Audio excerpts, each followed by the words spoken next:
va se gêner sur Europe 1. 15h30, 18h, Laurent Ruquier. Bienvenue sur Europe 1, heureux de vous retrouver aujourd'hui avec Christine Bravo, Gaspard Proust, Titoff, Fabrice Eboué, Jérémy Michalak et Pierre Bénichou. Pourquoi vous vous marrez déjà tout seul? J'ai cru que tu m'avais gardé pour la fin pour annoncer quelque chose, mais je me suis trompé. Rêve. Il n'en peut plus depuis que, évidemment, plus. il y a ce sondage têtu. Pierre, mais il ne pense qu'à ça. Non, quoi, il a vraiment été élu? Ben, je crois que ça y est, c'est fait. Pas possible. Ladies and gentlemen, the winner is Jérémy Michalak. Ah, mais c'est la consécration là. Mister Gay 2011. Non, pas Mister Gay. Non, élu par les gays, mais pas Mister Gay. Pourquoi élu par les gays alors? Bah quoi alors, c'est pas Bah, pareil. si on dit Marine Le Pen, elle est Miss extrême droite, tu dis pas non, élue par l'extrême droite, mais elle ne l'est pas. Oui, c'est pas exactement la même chose. C'est mais bon. c'est quoi cette histoire? Pauvre tante, Non, pardon. Mais on n'a pas le droit de dire pauvre tante. Parce que il y a des... Après, tu te démerdes. Regarde, Tata Christine qui fait semblant de pas rire, là, tout ça. C'est vrai, qu'est-ce qui vous arrive, Christine Bravo? Je me mets des huiles essentielles sur un petit... Oui, vous savez qu'on fait de la radio au cas où... Oh là là là là. Non mais franchement, je vais devoir sévir dans cette équipe. Oh, arrête, t'es en train d'exciter Jérémy. Je crois que je suis à deux doigts de me prendre une fessée. Non mais enfin, Christine, si vous pouviez être avec nous, il a raison, Pierre ça y est, Bénichou. je C'est suis pas bien avec non vous. plus de cafeter sur votre copine Oui, mais Christine. quand même, les huiles essentielles, je trouve que c'est un peu gros quand même. Quand il y a des gens qui meurent de faim, qu'on se met les huiles essentielles à 3 000 euros sur la figure, ah ben ça fait, il y a des pauvres qui sont pas contents. Fabrice Eboué, vous êtes content de retrouver Gaspard Proust, qu'on n'avait pas vu depuis longtemps. Ah oui. Qu'est-ce que c'est que cette transition? Faut dire que Gaspard est en tournée à travers la France. C'est vrai. Ouais. Ah ouais. Tu Mais viens d'où là? apparemment, j'ai loupé un truc, donc Michalak est vraiment élu. Non, mais tu viens d'où? T'étais où en Gay de l'année, tout ça, c'est vrai. On peut pas passer comme ça. C'était quoi ta dernière Non, date? ça, c'est dingue. Ils sont vraiment plus doués pour la déco que pour. C'est pas Bobounet qui est content de voir Gaspard, Incroyable. c'est Christine. Pourquoi vous n'êtes pas content de voir Gaspard? Non, il est sûrement content, mais c'est celle qui est moi, vraiment je- contente, c'est Christine. Ah oui, moi je Je suis m'en contente fous de de voir tout ça. Gaspard. Moi, est-ce que Jérémy a vraiment gagné cette histoire ou Non, pas? mais c'est vrai qu'entre Christine et Gaspard, il se passe quelque chose. Hein. Ouais. Enfin, surtout entre Christine et Christine, quoi. Mais t'as gagné, Michalak, ou pas? Je ne sais pas, mais t'étais où Gaspard ces derniers temps? Ta dernière date, c'était quoi? Bah, en fait, j'étais dans les votations dans Tétu et j'en regardais qui allait passer, quoi. Gaspard Voilà. Proust, vous étiez où samedi en spectacle? Samedi. C'était, bah, vous savez, une fois qu'on sort de Paris, tout se ressemble très vite. Alors, je ne saurais vous dire, mais il y avait une salle avec des gens. Et c'était bien, dedans. c'était sympa. Alors, le public de province est chaleureux, gentil, Non, mais- naturellement bon, Il comprend. d'une aptitude intellectuelle tellement supérieure à ce qu'on peut trouver à Paris. C'était un vrai bonheur et j'ai envie de dire que du bonheur. Voilà. Sinon, c'était... Mais c'était la C'était habituel. banlieue, c'était pas la province. Mais comment vous savez, vous le suivez en tournée, vous en plus? Oh la groupie. Bah oui, elle amène les huiles essentielles et moi la poêle pour les faire frire. Pierre Bénichou, votre week-end? Moi, avec des huiles essentielles, que des gens très très haut placés, ce qu'on appelle les huiles essentielles. J'étais avec le président de la République, comme d'habitude. J'étais avec... les Ben Ali sont venus dîner à la maison. Ah oui. Ah oui, ils sont charmants. Ils sont Bah, il y a charmants. forcément de la famille de Monsieur Ben Ali à Paris. Bien sûr. Vous en connaissez, vous? Bien sûr, il y en a deux qui sont à la faculté de médecine, deux autres qui ont une petite échoppe ouverte jusqu'à minuit. Ah, les Tunisiens, c'est ça. Ouais. C'est ça, tout le spectre. C'est dur le lundi, vous savez ce que c'est. Non, dites donc, j'ai l'impression qu'en ce moment, c'est dur le lundi, c'est dur le mardi, c'est dur le mercredi. On dirait la chanson de l'autre, je t'aime le lundi. Tu sais, quand on dit que les gens sont capables de tout pour faire un mot, t'es capable de me plomber une émission entière, donc la tienne, uniquement pour pouvoir dire ça. Avoue que c'est un masochisme incroyable, quoi. Bah, d'ailleurs, vous feriez mieux de me répondre. Vous êtes contre-productif, mon petit gars. Au téléphone, quand je vous appelle le week-end, je vous ai laissé un message. Ben oui, je l'ai Et reçu. vous m'avez Ah bon même pas rappelé. Il a de la Mais chance. parce que je voulais pas vous embêter.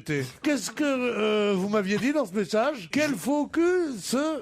Voilà, ce Delanoë. Ah, vous le dites. Bah Bravo. oui, parce que débarquer dès le vendredi soir sur le JT de 20h chez Laurent Delahousse pour dire, vous savez, je n'ai pas vu Monsieur Ben Ali depuis plusieurs années. Faut quand faut quand même être gonflé. Oui, c'est J'ai mal. l'impression C'est du pas- témoignage de l'ami. Ah, vous savez, j'avais jamais dîné avec lui. Hein. Alors là, vraiment, mais alors. Ouais, mais ils étaient très potes. bah, c'est pas ça, mais on sait que Bertrand Delanoë il Il a vante une les, maison les là-bas, charmes non et les mérites de la Tunisie depuis des années et des années, qu'il a une maison là-bas à Bizerte. Je veux dire que le soir en plus la veille ou l'avant-veille, on l'avait vu suivi par des journalistes en train de monter dans sa voiture, des journalistes qui voulaient le faire réagir sur la Tunisie, et il avait pas voulu dire un mot aux journalistes justement pour pas se mouiller. À peine l'autre s'est tiré puis qu'on sait que c'est fini, il se poigne sur le JT de 20h pour dire ah non mais j'avais pas dîné, moi je rencontrais surtout les opposants. Non mais enfin faut être gonflé quand même. Bien sûr. Non, mais c'est vrai que quand on a la position de Delanoë, qu'on se dit tunisien puisqu'il y est né, qu'on a une maison là-bas et que Bizerte c'est à 10 km de Tunis, évidemment qu'on est reçu par le chef de l'État. Et Mitterrand. Évidemment qu'on a des services spéciaux à sa disposition. oui, bien sûr. Donc c'est honteux ça. Mais c'est pas parce que t'aimes la Tunisie que t'aimes son dictateur, forcément. C'est-à-dire Moi, je vais en Thaïlande, je n'ai rien à foutre du gouvernement, je vais baiser, point barre. c'est vrai. Ça, Mais je suis d'accord avec vous. Mais ça, il n'y a aucun problème avec ça. Mais sauf qu'on ne vient pas le soir même. On peut être ami. Ouais. Moi, je suis ami avec des gens pas toujours très bien. à part nous, ouais. Il suffit de voir autour de cette table. Mais c'est le jour où ces personnes-là ne vont plus bien, il ne faut pas d'un seul coup débarquer sur les plateaux pour dire le contraire dès le lendemain. C'est juste ça qui me dérange, vous voyez. le jour où tu te feras choper, Fabrice, tu vois, il tournera pas le dos, Laurent. Il tendra toujours la main. Non, mais c'est vrai, franchement, c'est dégueulasse. Celui qui est content, c'est Gbagbo. Hein. Pourquoi Ah, plus personne n'en parle. De le la mec, Côte ça y est. d'Ivoire. Oui, ça paraît super bien organisé d'ailleurs. Non mais révolution en Tunisie, c'est un oxymore parfait quoi. C'est-à-dire C'est un pays fait pour la révolution comme moi pour le hockey sur glace quoi. Expliquez. Ce sont les gens les plus calmes, les plus tranquilles, les plus machins. Faut-il qu'il en ait fait l'autre pour être viré Mais comme ça fait longtemps quand Parce même que pour qu'on savait. énerver un Tunisien, il en faut 23 ans.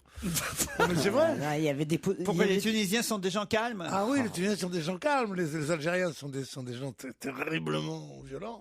Les Marocains sont des gens fiers, machin, comme ça, et les Tunisiens sont des gens d'une douceur extrême, Ah oui. extrême. Et vous êtes plutôt alors? Moi, je suis plutôt genre canois, moi, vous savez. Non, les Tunisiens sont c'est comme Akkad, quoi. Ils sont gentils, quoi. Y a pas de truc. Le dictionnaire de l'arabe par Bière Bénichou.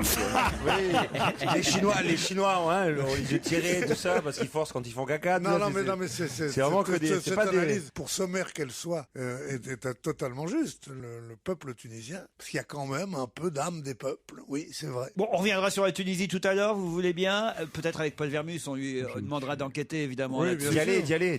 D'y aller même, pourquoi pas. Ah bah, Nicolas Demorand, il sera tout à l'heure Eh oui, à oui. 18h, je vous signale. Il fera son Je sais direct qu'il y avait le et son journal journal depuis Tunis. Non, Djerbaladous, il a pris finalement. Au téléphone, Mathieu. Bonjour Mathieu. Bonjour Laurent. Un petit commentaire sur la prestation de Fabrice Eboué dans On n'est pas couché samedi soir, je crois. Oui, voilà, pour commencer, Fabrice nous a montré ses magnifiques Santiago. Ah, donc tu as honoré ton pari. Ah oui, c'était bien, ça, c'était marrant. Oui, Tout ce super. qui fait le visuel, c'est formidable, c'est quand il parle que je l'entends pas. Je l'entends pas, Et alors- c'est drôle. C'est peut-être une haine recuite que j'ai au fond de moi. Il faut que je l'avoue maintenant. Dès qu'il parle, je dis ah oui, c'est marrant, et après... Alors, je suis sourd, c'est vrai, mais il est nul aussi. tu vois. Et alors, ils vous ont pas plu ces Santiago? Bon, les Santiago en tant que tel, bon, déjà, c'est une sacrée faute de goût, mais bon, soit, ça passe. Ouais. Mais le pire, c'était ce qu'il a essayé de nous cacher, mais que malheureusement, j'ai pu apercevoir en dessous, c'est les vieilles chaussettes bien rouges, les chaussettes style chaussettes de ski, qu'on a honte, mais qu'on met quand même pour avoir chaud. Alors pour ne pas passer pour quelqu'un de ringard, tu as très mal regardé. J'avais des chaussettes tout à fait marron assorties à ma paire de Santiago en python, je précise. Et ce que tu voyais de rouge qui dépassait, c'est un petit bandana que j'avais noué à la cuisse, que je défais de temps en temps pour Toujours laver quand il vient me voir. mes Santiago. Donc me fais pas passer pour un ringard. J'avais un bandana et des Santiago, c'est tout. Bonne journée quand même, il nous dit, hein, Mathieu. Hein. Et continuer, c'est un véritable bonheur. C'est ce que vous écrivez, hein, Mathieu. Complètement. Il y avait un dernier petit mot aussi. il me Ah, semble. vous voulez que je dise le petit message pour Christine? Ta Ah. gueule, bravo. Mais j'étais pas là. Mais non. C'est à la radio. Ah non, mais elle est vraiment con. Allez, on se retrouve avec d'autres interlocuteurs dans un instant.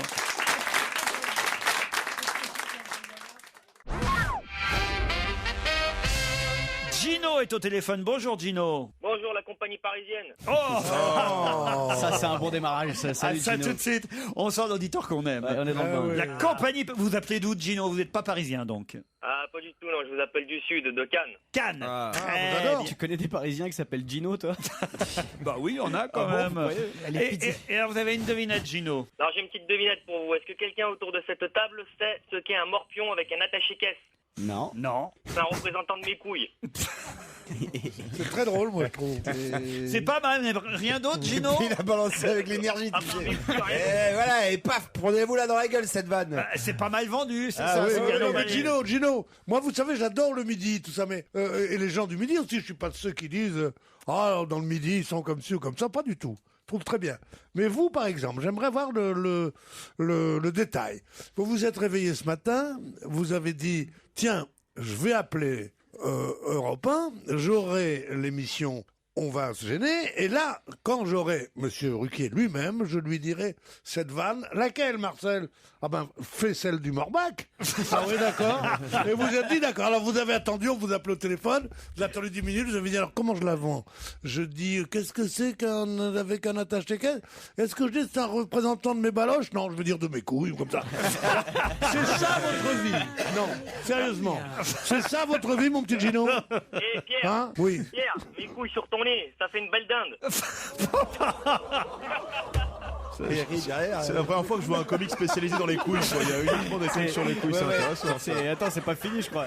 Gino, on vous adore. Vous nous rappelez quand vous voulez, d'accord?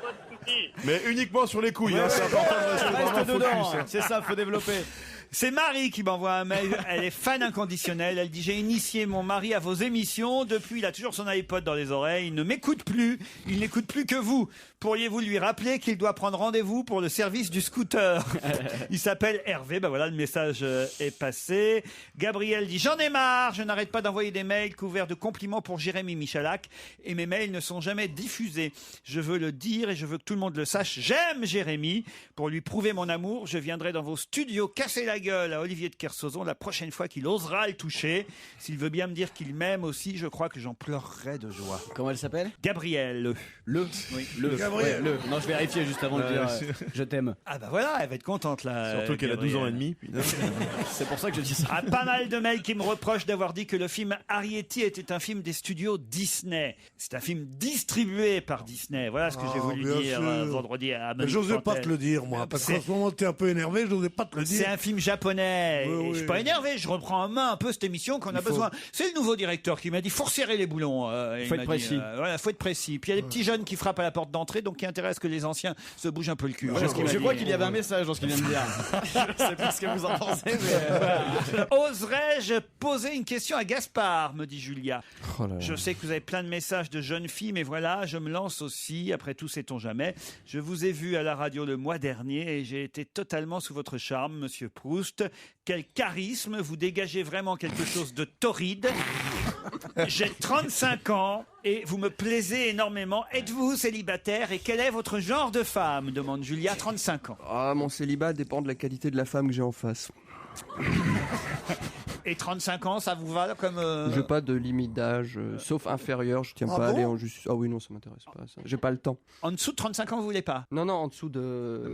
La majorité sexuelle, c'est 15 et 3 mois, c'est ça? C'est Ouais. ça. Il paraît. Oh, il est bien, non? Bah, dis donc, il s'est vachement renseigné, dis donc. Oui, la vanne, elle est ambiguë. Oui, c'est ça. Victoria aussi qui m'écrit: parce qu'il n'y a rien de plus beau et plus drôle que de l'écouter parler, parce qu'il n'a rien de plus beau que de le regarder, un air mystérieux qui le rend désirable. Je te prendrai pour un dieu, je serai insatiable, Gaspard. Ne me crois pas conquise, avec moi tu iras de surprise en surprise. Si toi aussi tu aimes les mots, alors prends ton stylo, commençons une correspondance où seuls les mots auront de l'importance. Très bien. Je suis enchanté. J'aime bien dîner au Meurice et à l'Arpège. Et j'aime bien boire des vins à partir de conséquents. Donc si elle m'invite, Et vous, serai il là. est jaloux parce qu'il n'y a pas beaucoup de gonzesses qui vous vous écrivent comme ça. Non, Fabrice. mais là, c'est vrai. Oh, mais c'est pas une gonzesse, c'est Bruno Mazur qui lui dit ça. T'as bien reconnu son style. Un peu de respect pour Bruno, qui est sûrement en deuil avec la disparition de Joseph Poli. Joseph Poli, c'est vrai ça. Bruno Mazur, il est pas retenu en Afghanistan. Il fait quoi, Bruno Mazur? Il est temps de libérer Bruno Mazur. Oui, il est en Afghanistan, c'est un des Non, mais otages. ça serait peut-être la solution. Hein. Non, Peut-être qu'ils non. arrêteraient. Bruno, il nous écoute en plus toujours. Il va encore ouais. m'envoyer un texto en me disant vire machin ou vire truc. non mais une petite pensée pour Joseph Poli quand même. C'est vrai que ils étaient drôles, Poli et Mazur, quand ils se rendaient C'est eux qui sont à la base de ma vocation de comique. Voilà, c'est eux. Je me suis dit un jour, C'est une vraie vocation, je serai poli ou rien. Voilà ce que j'ai dit moi un jour. Et voilà. Et puis je crois que je fais mon petit 88 bonhomme de ans. chemin. On demandera tout à l'heure à Paul Vermus un peu de renseignements sur Joseph Poli. Et donc c'est vrai, on savait pas trop ce qu'il était devenu. Voilà, on apprend, paf, d'un seul coup, quelqu'un revient dans l'actualité parce qu'on nous annonce sa disparition. Et puis nous, on découvre au passage qui c'était, donc c'est pas mal. Oui, Ah oui. il sait pas qui Tu m'as rassuré parce que moi depuis tout à l'heure je sais pas trop le dire, tu vois. Vous savez pas qui c'est Joseph Poli? Non, c'est Jérémy qui sait pas. Moi, Non, c'était un duo. Enfin, il se passait les journaux. Ah oui, Joseph Poli. Voilà. C'était le C'était le plus vieux présentateur et tout le monde l'adorait. Mais Ce oui. qu'il faisait le soir, parce qu'il faisait des blagues. Le soir, la Saint-Félicien, n'oublie pas de rentrer les siens. Bon, Non, tu vois, non, c'est non, Carmouche, non, ça, non, Ça, c'est non, Carmouche. non, Ça, c'était non. Bruno Mazur. Ça, c'était Mazur. C'était Gilles Mazur et Lepers, lui. Et lui, il disait encore une fois, notre ami Mazur, très drôle. Bon. Ouais. Et tout le monde le trouvait très bien. Le jour où il a été viré, Ouais. on a dit. On n'en pouvait plus de ce vieux con. C'est honteux. C'est honteux la façon dont on s'est conduit avec lui. Ouais, moi, je le dis C'était un comme peu ça. le Ben Ali de l'information. Non, mais c'était l'ancêtre. Ben Ali, de- tu sais, moi je l'ai très peu vu ces derniers temps. Hein. Bah oui, je bouffais que de la Noé, puis je le voyais jamais, moi. Un peu de musique et tout à l'heure on demandera à Paul Vermus justement, non pas des nouvelles de Joseph Poli qui n'est plus là hélas, mais justement comment sont passées les dernières années de sa fille, pas de sa fille. Ah, c'est un suicide collectif? Non écoutez, bon j'espère que ça l'aurait fait marrer comme on dit dans ces cas-là. Calogero, c'est d'ici que je vous écris, tiens justement. Europe 1, Une info, une enquête, un défi. C'est le challenge Vermus. Bonjour Paul. Bonjour Laurent. Je suis sûr que vous l'avez bien connu vous, Joseph Poli. Bah écoutez, lorsque je travaillais à TF1, je le voyais tous les week-ends. Hein. Ah ben voilà. Quand je travaillais à Bonjour la France avec Jean-Claude Bourret, bah, je le croisais. Ouais. C'est vrai Comment que il va Jean-Claude Bourret à propos? Non mais sérieusement, tu nous dis pas. Joseph Poli, en tout cas, est parti à l'âge de 88 ans. Et c'est vrai que c'est plutôt dans les années 80 qu'on le voyait. Je comprends que les Oui, plus jeunes... absolument. C'est il a présenté le journal jusqu'en 1988. Je comprends que les plus jeunes qui sont ici ne le connaissent pas, finalement, c'est vrai, ça fait plus de 20 ans. Et alors, est-ce que c'est vrai qu'il était dans une maison de retraite? J'ai cru comprendre ça, d'après la presse. Non, c'est-à-dire il avait une maison en région parisienne où il a pris sa retraite. Ah, bah c'est pas ce qui est écrit dans le journal. Joseph Poli, dans Libération, c'est écrit Joseph Poli, dont la famille a annoncé le décès hier à 6h30, dans la maison de retraite où il avait atteint les 88 ans. Ah. Oui, enfin, moi, vous savez comment je le surnommais, Joseph Poli, parce qu'on était assez liés. J'avais surnommé Hush Puppies. Ah, ça c'est tout toi, ça. Là, il se fout de votre gueule, Paul. Oui, j'ai compris. J'ai tout à fait compris, oui. Ça m'aurait étonné en ce lundi qu'il me fasse des compliments. Mais est-ce qu'il y a longtemps, parce que voilà, le problème c'est que dans ce métier on est vite oublié, est-ce qu'il y a longtemps que vous aviez pris de ces nouvelles? Il m'appelait très régulièrement parce qu'il n'y avait qu'une envie, c'est faire du cinéma. Donc il m'appelait régulièrement parce qu'il savait que mon frère était réalisateur. Ah bon? Alors mon frère, il faisait Julie Lescaut et Famille d'accueil. Ça rentrait pas forcément dans le personnage de Joseph Poli qui lui jouait les grands-pères. Hein. Eh oui, évidemment. Bon, alors est-ce qu'il était vraiment dans une maison de retraite ou chez lui? Voilà ce que peut-être vous. D'accord. Ah, parce qu'apparemment vous le savez pas. Non, alors, il faudra que je demande à Zitrone, il va me le dire. Un mot maintenant sur la Tunisie, parce que c'est vrai que j'ai évoqué tout à l'heure la prestation de Bertrand Delanoë au JT de 20h chez Mathieu Delahousse, mais il n'y a pas que Bertrand Delanoë, hein. Ils sont quand même nombreux, j'imagine, les politiques qui sont allés en Tunisie dernièrement et puis qui n'avaient rien trouvé spécialement à redire. Est-ce que vous pouvez me faire un petit topo là-dessus, Paul? Bien sûr, je vais vous faire un petit listing, ils sont nombreux, vous inquiétez pas. Hein. C'est pas mal de nous faire ça. Qui était en vacances, par exemple, cet hiver en Tunisie? Ça peut être intéressant, ça, de savoir ça, non? Oui, tout à fait. Quels sont les politiques qui vont régulièrement? Et pas pas que les politiques, il y a des personnalités françaises qui vont là-bas. Oui, mais c'est pas non plus le fameux train pendant la guerre où toutes les grandes actrices sont allées à Berlin. Oui, on pas à Marine non plus. C'est pas non plus, c'était pas non plus. Il n'y a pas de camp de concentration que je sache à Sidi Bou Saïd où on met tous les gens de gauche parisiens là-bas. On est marre qu'on dise du mal de Ben Ali. Il est à la maison.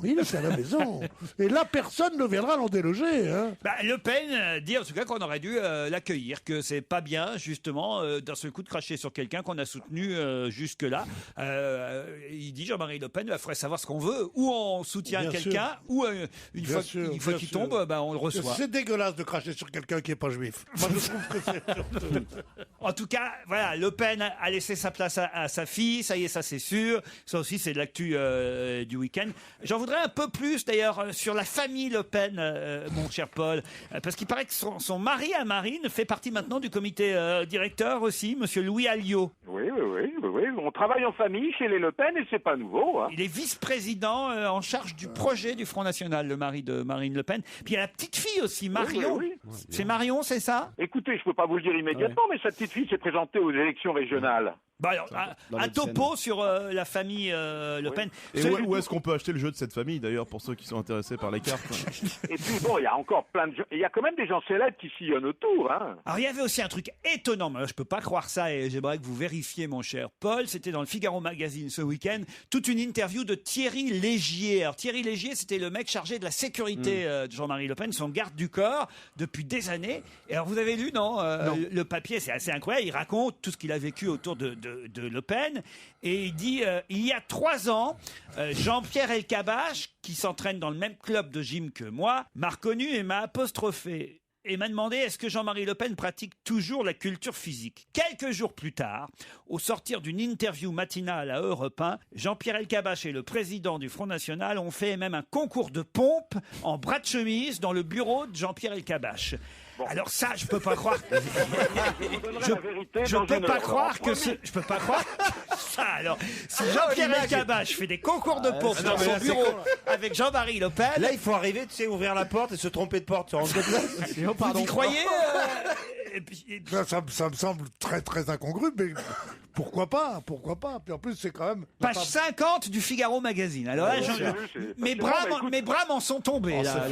C'est facile de savoir la vérité. Là, il raconte la fois, ils ont assez facile. Hein. Les journalistes, ils sont capables de faire des trucs pour obtenir après des confidences, des infos. Mais là, c'est vraiment les défis d'ado. Ils ont mesuré leur vie. Moi, j'adorerais avoir une interview de quelqu'un comme ça, mais s'il me dit tiens, mets-toi à 4 pattes par terre. Vas-y, pousse sur les bras. Hop, 2, 3, 4, 5. C'est pas possible.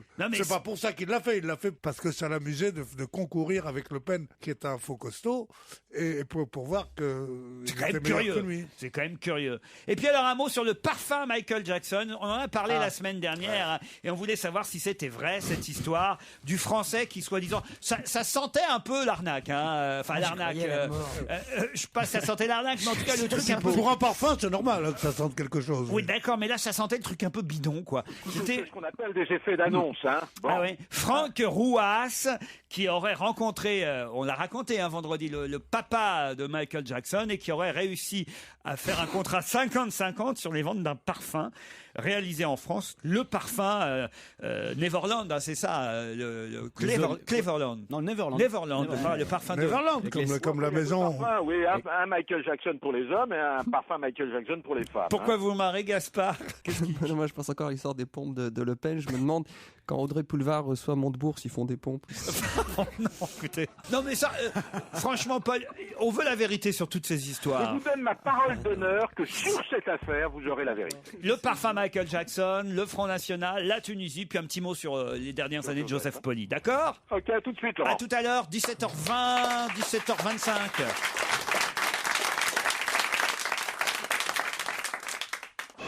On va se gêner. Laurent Ruquier et toute sa bande. Jusqu'à 18h sur Europe 1. Jusqu'à 18h avec vous, Pierre Bénichou, Christine Bravo, Fabrice Eboué, Titoff, Jérémy Michalak et Gaspard Proust. Oh, ça bataille entre Christine et Pierre. Non, pas du tout, mais enfin, je veux dire, sa définition du journalisme, une pipe, un scoop, c'est quand même pas... J'ai pas dit ça. Ah, pas loin. Ah oui, pratiquement. Je n'ai pas dit ça. J'ai dit que pour avoir des infos du temps où j'étais journaliste d'investigation, effectivement, je me suis mouillé. Comme Comme le petit Grégory. C'est ce qu'on disait. Ouais, bravo. Et Pierre lui répond, bah moi non. Et Christine lui dit, bah, c'est pour ça que t'as jamais eu de scoop. Gabriel et Loïc sont au téléphone. Bonjour Gabriel, bonjour Loïc. Bonjour Laurent. Oh là là, Gabrielle est pas bien réveillée ou alors elle est loin. Ah, c'est peut-être ça, elle est à Portland. Oui, les deux. Ah bah oui, il faut dire qu'il y a un décalage horaire avec les... Vous êtes aux États-Unis, c'est ça? Tout à fait, oui, tout à fait.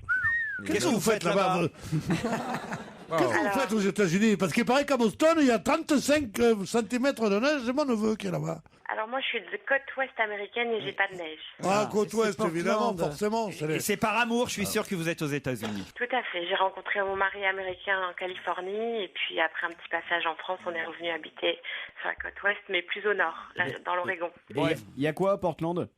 À Portland, il y a plein de choses qui vous plairaient. C'est un peu tous les clichés que vous avez américains, c'est un peu l'inverse. Donc, c'est-à-dire que c'est hyper vert, les gens sont super ouverts sur le monde, des sportifs, écolo, ça plairait à Putain, Pierre. dis donc, je peux pas aller là-bas s'il n'y a que des sportifs écolos. Dis donc. Est-ce qu'il y a un McDonald's au moins? Presque pas, presque pas. Presque pas de McDonald's. Bah, dis donc, si c'est pour bouffer les saloperies que vous donne Beauvais en France, il faut aller les bouffer là-bas. Vous savez qu'il n'y avait pas de McDonald's en Tunisie parce que McDo n'a pas voulu verser de pognon à la famille, de l'épouse. Ah Ben oui, Ben Ali, parce qu'il réclamait trop d'argent. Auchan et McDo ne se sont pas installés parce que l'épouse Ben Ali réclamait trop d'argent. Vous vous rendez compte un peu comment ça se passe, hein. Gabriel, en tout cas, vous allez affronter Loïc qui lui est resté chez nous en France, en Gironde, à Cestas exactement, c'est ça? Oui, bonjour Laurent, bonjour l'équipe. Bonjour l'équipe. Bonjour Laurent. Et qu'est-ce qu'il fait Loïc? Alors, déjà, je tiens à préciser que Cestas, c'est le Portland de Bordeaux. Ah, très bien. C'est tout. D'ailleurs, moi, je viens de Bordeaux, alors c'est drôle. Voilà. Ah, qu'est-ce qu'on se marre ce matin, les gens. Allez, non, ça n'engendre pas la mélancolie. On ne peut rien contre l'ambiance. Et youpi. Alors le job Loïc, c'est quoi? Moi, j'étais pôleur pendant 12 mois, hein, je reprends l'expression que vous utilisez, Oui. mais j'en ai eu marre, alors j'ai créé mon cabinet de recrutement. Cabinet de recrutement. Ah bah c'est pas mal. Et ça marche?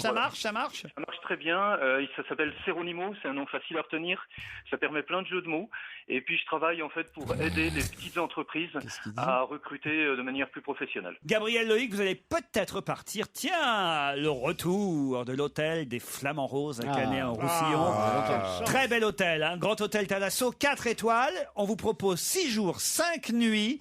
Et sachez que du 20 au 23 janvier, au Carrousel du Louvre, se déroulent les Thermalies. Alors, si vous êtes à Paris, vous pouvez un petit peu aller pendant ce salon des thermes, voir comment se passe exactement un séjour, entre autres, hein, à l'hôtel des Flamands Roses à Canet-en-Roussillon. Grâce à Roussy Hôtel, des hôtels de qualité, vous pourrez passer une semaine tout frais payé là-bas. Vous irez tout savoir sur le site internet www.hotelflamandrose.com. J'ai été clair, Loïc et Gabriel? Parfait. Une semaine de détente avec 4 soins par jour et par personne, hein, n'oubliez pas. Ah oui, quand même. 4 soins par jour. Oh la vache. Par jour, hein. C'est énorme. Mais pour ça, il faut répondre à cette question et être plus rapide que mes camarades. La voici la question. Ce week-end, on a pas mal parlé de Nasser Al-Attiyah. Mais de qui s'agit-il et pourquoi son nom? C'est le vainqueur du Paris-Dakar. Le vainqueur. Et pourquoi on parle de lui plus précisément? Il est qatari, et il a gagné en catégorie auto sur une Volkswagen. Ouais. Et donc voilà, il est qatari. Et il a gagné la catégorie. Et c'est le premier pilote arabe à remporter le plus grand des rallyes raids. Bravo Loïc. Là, Gabriel, vous êtes fait griller, hein, c'est qu'à le dire. Je pouvais pas, oui. C'est un pas énorme pour le Qatar, a dit en tout cas le vainqueur du Dakar, et c'est vrai que c'est quand même assez étonnant que ce soit on parle beaucoup du Qatar, hein. Ils vont organiser grâce à Zizou et à l'argent qu'ils lui ont versé, ils vont organiser la Coupe du Monde en combien déjà? 2022. 2022. Et puis alors, voilà, ils sont bons aussi en pilote rallye raid, puisque le Dakar a été Bien remporté sûr. par Nasser El Attiyah. Et l'argent n'y est pour rien. C'est un mec du Qatar qui a gagné le Dakar, le Qatar, le Dakar, tout ça, ça se passe en plus à Buenos Aires. Enfin, je vois pas l'intérêt de tout ça. Quoi. Oui, c'est un peu surréaliste. Un Arabe qui gagne dans une voiture allemande en Argentine, c'est totalement... Ben voilà, ça s'appelle Cosmopolitan. La mondialisation. Exactement. Ouais. 40 ans, il a le gardien du Qatar et il sera papa au printemps en plus. Le premier pilote arabe à remporter le plus grand des rallyes raid. Loïc, ça vous permet en tout cas de partir justement en une semaine en Thalasso. Avec qui vous allez partir, Loïc? Avec mon épouse, elle est malade, ça lui fera beaucoup de bien. Elle est malade, alors on lui souhaite un prompt rétablissement. Comment elle s'appelle? Dominique. Dominique, eh bien on l'embrasse, Dominique et Loïc, on vous souhaite un bon séjour là-bas au Flamand Rose à Canet en Roussillon. Et Gabriel, bye bye Gabriel. Bye bye. Elle peut se recoucher là parce que la pauvre elle est en décalage, il faut la comprendre. On vous embrasse tous les deux.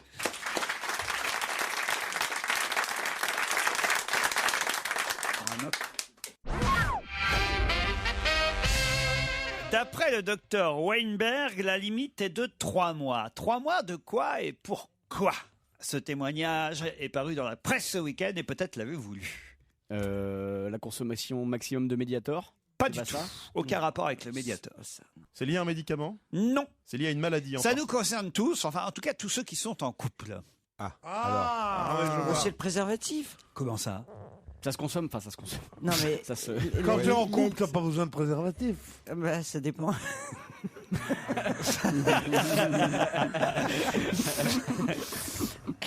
Quand tu dis consommer, c'est un truc qui se mange? Ah non, pas du tout. Du dentifrice? Non, aucun rapport avec pourquoi Alors, le dentifrice. Parce que quand t'es en couple, tu te lèves les dents. Oui, mais 3 mois. Alors que quand t'es célibataire, tu t'en cognes. Alors pourquoi ça veut dire que quand t'es pas en couple, tu te laves pas les dents? Mais quoi. non. Ah ouais, c'est bien. C'est le temps moyen avant le premier adultère? Non, pas non. 3 mois. Non, mais on se rapproche. Évidemment. Ah bon? Ou on commence à regarder d'autres personnes? Non. C'est le temps, 3 mois, c'est le temps qu'on met normalement avant de coucher ensemble. Non. Non.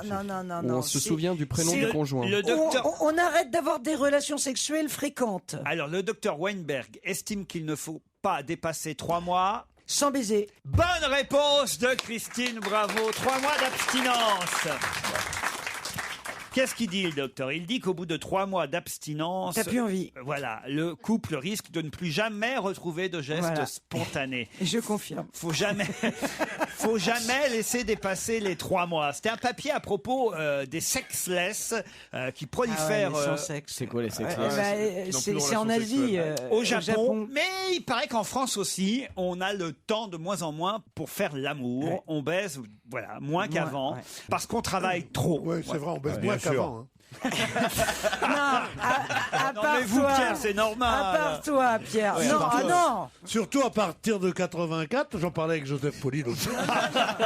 Excusez-moi. On baise moins. D'accord, tu me diras, il y a des raisons. Mais on baise moins. Regardez bien Pierre Bénichou avec son casque sur les oreilles, on dirait la famille Ben Ali à Euro Disney. C'est vrai qu'ils les ont virés. Non mais vous vous rendez compte, c'est la fille de Ben Ali qu'ils ont viré de l'hôtel Disney. Faut quand même le faire. Ils ont même plus le droit d'aller chez Disney. Mais aussi, il faut être con quand même quand on est un chef d'État en fuite, la famille d'un chef d'État en fuite, d'aller à Euro Disney. On dirait un film d'Hitchcock, tu sais. Ils sont là, déguisés en Mickey. Alors regarde, s'ils étaient partis au parc Astérix, tu vois, Bélix aurait pu les aider. Ouais. Et là, il disait Bon, en tout cas, le docteur Weinberg, qui est un sexologue, vous l'aurez compris, est interrogé par le Parisien à propos de ce qu'on appelle l'empire des sangs aujourd'hui, puisque le Japon, effectivement, est un pays où on fait moins l'amour qu'avant. Et c'est vrai qu'il ne faut pas laisser passer 3 mois, voilà ce qu'on nous dit. Après 50 ans, les couples quinquas, un couple sur 3 ne fait l'amour qu'une fois ou 2 par mois. Mais les vieux couples se satisfont en général très bien de ce rythme. En moyenne, les couples abstinents n'ont pas fait l'amour depuis 9 ans, dit-il. Non, mais il y en a beaucoup. Non, mais voilà, l'abstinence, et pourquoi pas un nouveau moteur pour la durée du couple. Ça peut très bien marcher sans relation sexuelle. Ah non, ça je crois pas. Non. Fabrice? Oh non, ça peut pas marcher sans relation impossible. sexuelle, c'est ridicule. De toute façon, les mecs se branlent déjà, on le sait très bien. Et les femmes aussi, je vous signale. Il y a pas que les. Voilà, ça c'est bien macho, ça. Alors. Non, parce que je ne sais pas. Ça. Elle le raconte, elle témoigne. Donc, qui se branle dans la salle? C'est les femmes uniquement. Je t'en supplie, Daniel, lève pas la main. Elle peut pas, justement. Je n'aime pas beaucoup le tour que prend cette émission. Je n'aime pas beaucoup. D'ailleurs, je vais tout de suite passer à une autre question. Qui a tué encore un gabion ce week-end? Quoi? Qui a encore tué un gabion ce week-end? Ça ressemble à un footballeur, ça. Alors, allez-y. C'est un oiseau? Ah Un gabion? oui, c'est Brandao. Brandao, bonne réponse. C'est une question pour moi, en fait. Merci, Laurent. Merci. Quand il a raté le but, là. Exactement, c'est dans le Parisien. Alors, oui, sauf que la dernière fois que j'avais posé cette question, c'était il y a 1 ou 2 mois. C'était dans le journal La Provence, sauf que maintenant, ça y est, ça a gagné les journaux nationaux. Ils ont employé le terme gabion. Exactement. C'est ce que Mathieu Grégoire explique dans le Parisien aujourd'hui à propos du match Marseille-Bordeaux hier soir. Les Marseillais ont gagné 2-1. Et à un moment donné, il y avait une balle de break à la 78e minute. C'est vrai, un ballon en or dans les pieds de Brandao. Et là, voilà ce qu'écrit le journaliste du Parisien. L'incorrigible Brandao s'est quand même permis d'expédier une balle de break dans le virage nord. En langage des tribunes marseillaises, on appelle ça tuer un gabion. Le gabion étant un cousin local de la mouette. C'est-à-dire que le ballon aurait pu tuer un oiseau qui passait. Il a tué un oiseau. Mais non! C'est l'expression. C'est pas dire que le tir était tellement mal cadré qu'il aurait pu tuer un oiseau. Et en fait, c'est mal employé parce que tuer un gabion, ça veut dire quand on jette la balle dans les airs. Or là, c'était simplement loupé dans la direction, mais c'était près du sol. Mais ça doit être très compliqué de gérer un ballon avec un pied, quoi. Enfin, c'est pas donné. Déjà avec les mains, c'est compliqué. Vous imaginez courir et enfin, ces gens sont fous, quoi. C'est des héros, ces mecs. Peut-être pas exagérer quand même. C'est des héros, ils sont sous-payés pour ce qu'ils font. Moi, Absolument. En tout cas, c'est vrai que Brandao, on a pris le seul joueur brésilien qui est pas technique, quoi. C'est la spécificité. Mais moi, je l'aime des bien. joueurs brésiliens. Bah oui, Moi, je l'aime bien. Il me fait marrer. D'abord, il a quand même marqué un but. Faut quand même le dire. Il en avait marqué un juste avant. Et puis, il occupe le terrain. Il est rigolo. Moi, je le trouve rigolo. Si, il est drôle. Là, c'est du foot, hein. Il est rigolo parce qu'il rate des buts pas ratables, quoi. Voilà, il est tout seul devant la cage et paf, il y a son pied qui part sur le côté et le ballon qui part. Moi, je dis, faut le faire. Ça fait marrer les gens, d'abord. Et il faut toujours un mec comme ça dans un club et dans une équipe parce que il faut que, la haine des supporters se focalise sur un seul mec. Sur un mec. C'est fait exprès, tu veux dire. Mais oui, mais bien sûr. Et puis, il marque quand même des buts. Il fait pas qu'en rater. Il en a marqué un hier soir, d'ailleurs, Brandon. C'est ce que je viens de dire. Je viens de le dire, Pierre. Vous voulez écouter l'émission ou vous êtes sur une autre radio là en ce moment Oui, Philippe. Oui, d'accord. Et moi, je crois que je vais démissionner avant la fin de la saison. Oh non. Je crois que le pire, ça va être pour Christine. Tu t'en relèveras pas. Autour de la table, ça va à peu près, mais toi, je crois que c'est fini. Moi, Pierre, il peut toujours prendre une retraite, ça va aller, quoi. Moi, je suis cuite aux patates, là. Il peut pas faire ça. Parce que là, maintenant, avec son âge, les scoops, elle les aura plus, tu vois. Même en suçant, ils vont dire non.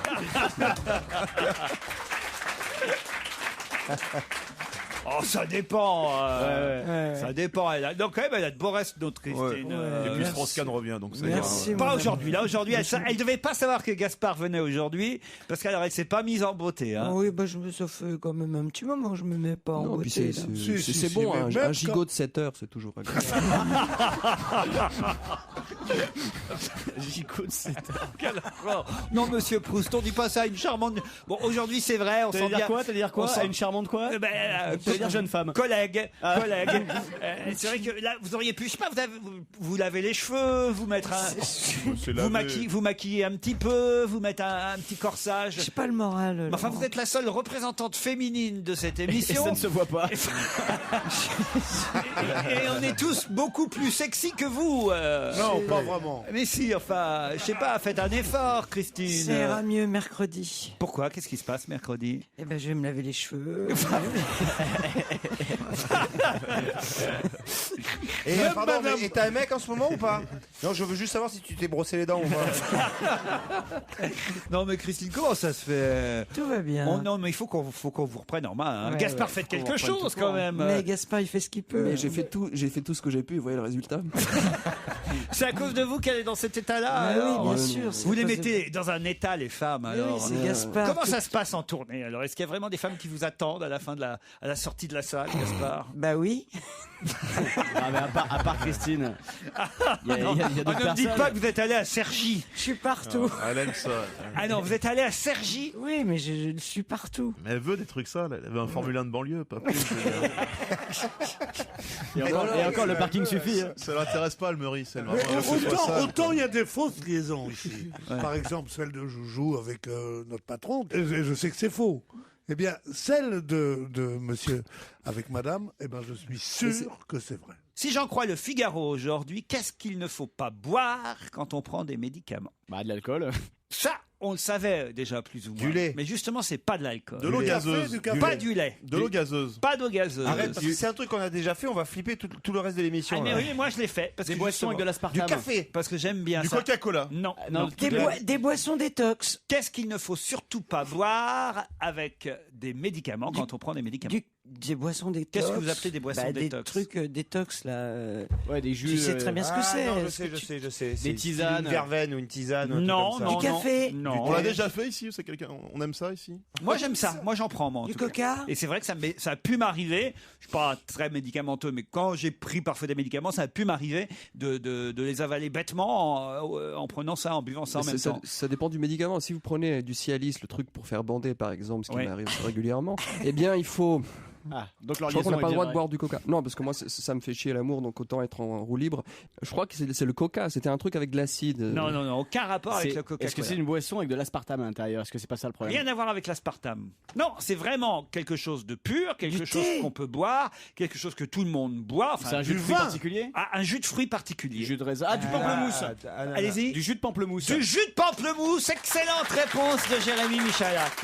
Ouais, ça va. Bon alors, vous en avez trop dit ou pas assez, docteur? Eh ben, je vous explique. Trop acide. Voilà, il ne faut pas boire de jus de pamplemousse quand on prend un médicament, parce que le jus de pamplemousse a des propriétés nutritives et détoxifiantes, et il est préférable de ne pas en boire parce que ça peut soit accélérer, on va dire les qualités ou les effets d'un médicament, voire les annihiler. En tout cas, surtout pas boire de jus de pamplemousse avec quelques médicaments que ce soit. Vous le saviez sur le pamplemousse? Non, mais je m'en suis douté. Dans les jus de fruits qui sont hyper acides, j'imagine, puisque c'est parce que le pamplemousse est très acide, ça doit être pour ça. Le plus justement décapant de tout, c'est le jus d'orange, contrairement à ce qu'on croit. Absolument. Le jus d'orange, Mais pas du tout, violent. justement. Non, Mais- Coca. Alors là, vous dites, Pamplemousse. vous dites n'importe quoi, Pierre Bénichou, puisque Oui, la fin de en général, oui. La, Mais- la fin de l'article du professeur Chaste, qui est quand même chef du service pharmacologie, toxicologie, Ouais. toxicologie de Il s'appelle Chaste, le Ouais. mec. le professeur Chaste, C'est aussi lui qui a fait l'article sur l'abstinence, là, c'est pour ça. chef du service pharmacologie, toxicologie de l'hôtel Dieu. Voilà ce qu'il dit. Attention, quand on prend des médicaments, il est préférable d'éviter le jus de pamplemousse. Le jus d'orange peut le remplacer très efficacement. C'est tout le contraire de ce que vous venez de dire, professeur Bénichou. Le jus d'orange, ça fait rien. alors. Écoutez, il y a deux conceptions qui s'affrontent. Mais c'est pas lui. Celle du professeur Chaste et celle du professeur Bénichou qui n'a rien à voir avec. Mais il vantait pas le Mediator il y a 5 ans, ce professeur. En tout cas, la bonne réponse est signée. Ladies and gentlemen, the winner is Jérémy Michalak. C'est bien. Mais attends, lui, là,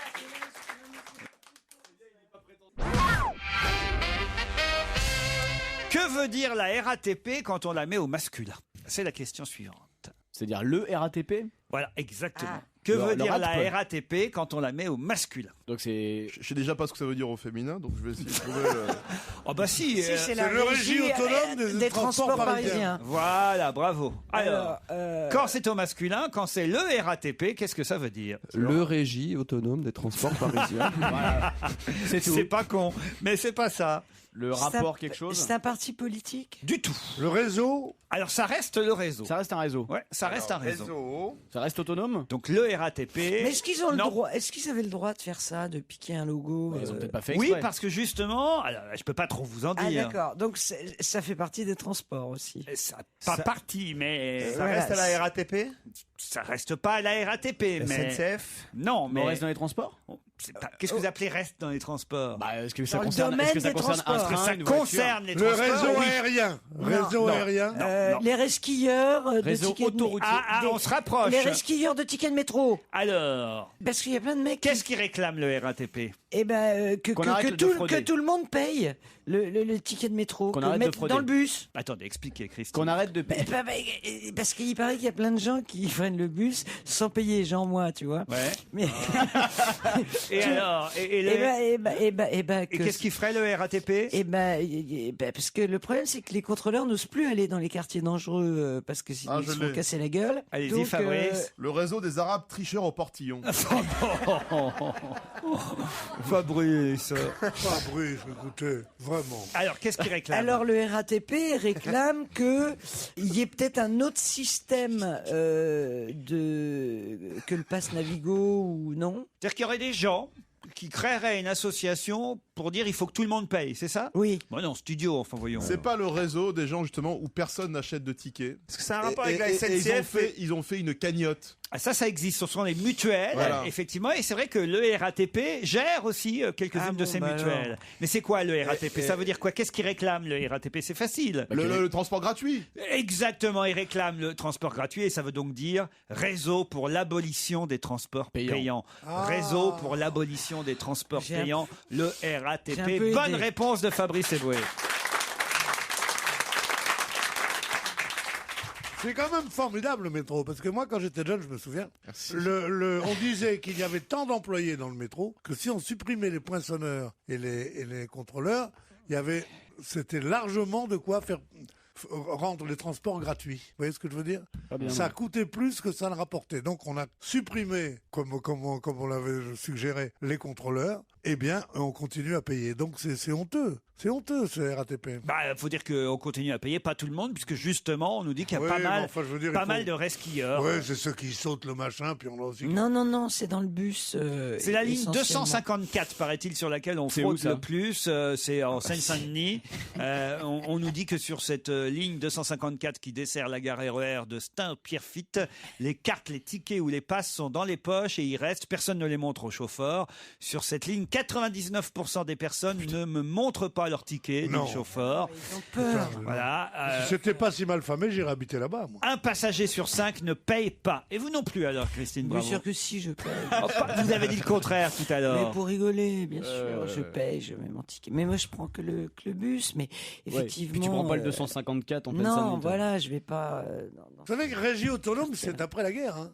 C'est-à-dire Parce que c'était Régie Autonome des usines Renault, Régie Autonome des machins, Régie Nationale, Régie Autonome... Et avant, ça s'appelait... Comment s'appelait la RATP avant? Voilà une bonne question de concours, ça. Ça va bien. La vache, faut voir le concours. Vas-y, joue à ton concours. Ça s'appelait la TCRP. Ah oui. Transport en commun de la région parisienne. Au moment de 36, tout ça, c'était Non, la mais on TCRP. apprend. Moi, j'aime bien ça apprendre Ah avec oui, vous, bien sûr. Pierrot. C'est Mais déjà oui, ça. Tu vas apprendre Dans la presse, on nous parle aussi ce week-end d'une fille qui rêvait d'un bidon d'essence et d'une allumette. À quelle occasion? Ah, ça, c'est le Millennium. Ah, très bien, bravo. C'est le Millennium, c'est le Yeg. Et pourquoi on en parle? Et on en parle parce qu'il y a un problème d'héritage entre la veuve... Excellente réponse de Christine Bravo. Voilà, non mais ça c'est très bien. Je comprends pas le bidon et l'allumette. Ça, c'est le titre d'un de ses romans. C'est un de des sa 3 trilogie. titres, puisqu'il y a eu 3 milléniums. Et effectivement, le deuxième s'appelait La fille qui rêvait d'un bidon d'essence et d'une allumette. Vous avez dû lire, vous, le premier, Joujou, qui s'appelait Les hommes qui n'aimaient pas les femmes. Et puis le troisième, c'est La reine dans le palais des courants d'air. Et sa veuve, à Stieg Larsson, dit qu'elle pourrait en écrire un quatrième si on la lui laissait faire. Ouais, le problème, c'est que Si on la laissait faire. alors c'est terrible parce qu'elle était sa compagne depuis Mais ils 38 étaient pas ans, mariés. mais ils n'étaient pas mariés. Donc, Bah, on peut dire sa veuve quand la même. famille, hein, oui. Non, mais justement, On si elle peut avait dire été sa sa veuve. veuve, elle aurait Elle touché de hériterait. droit.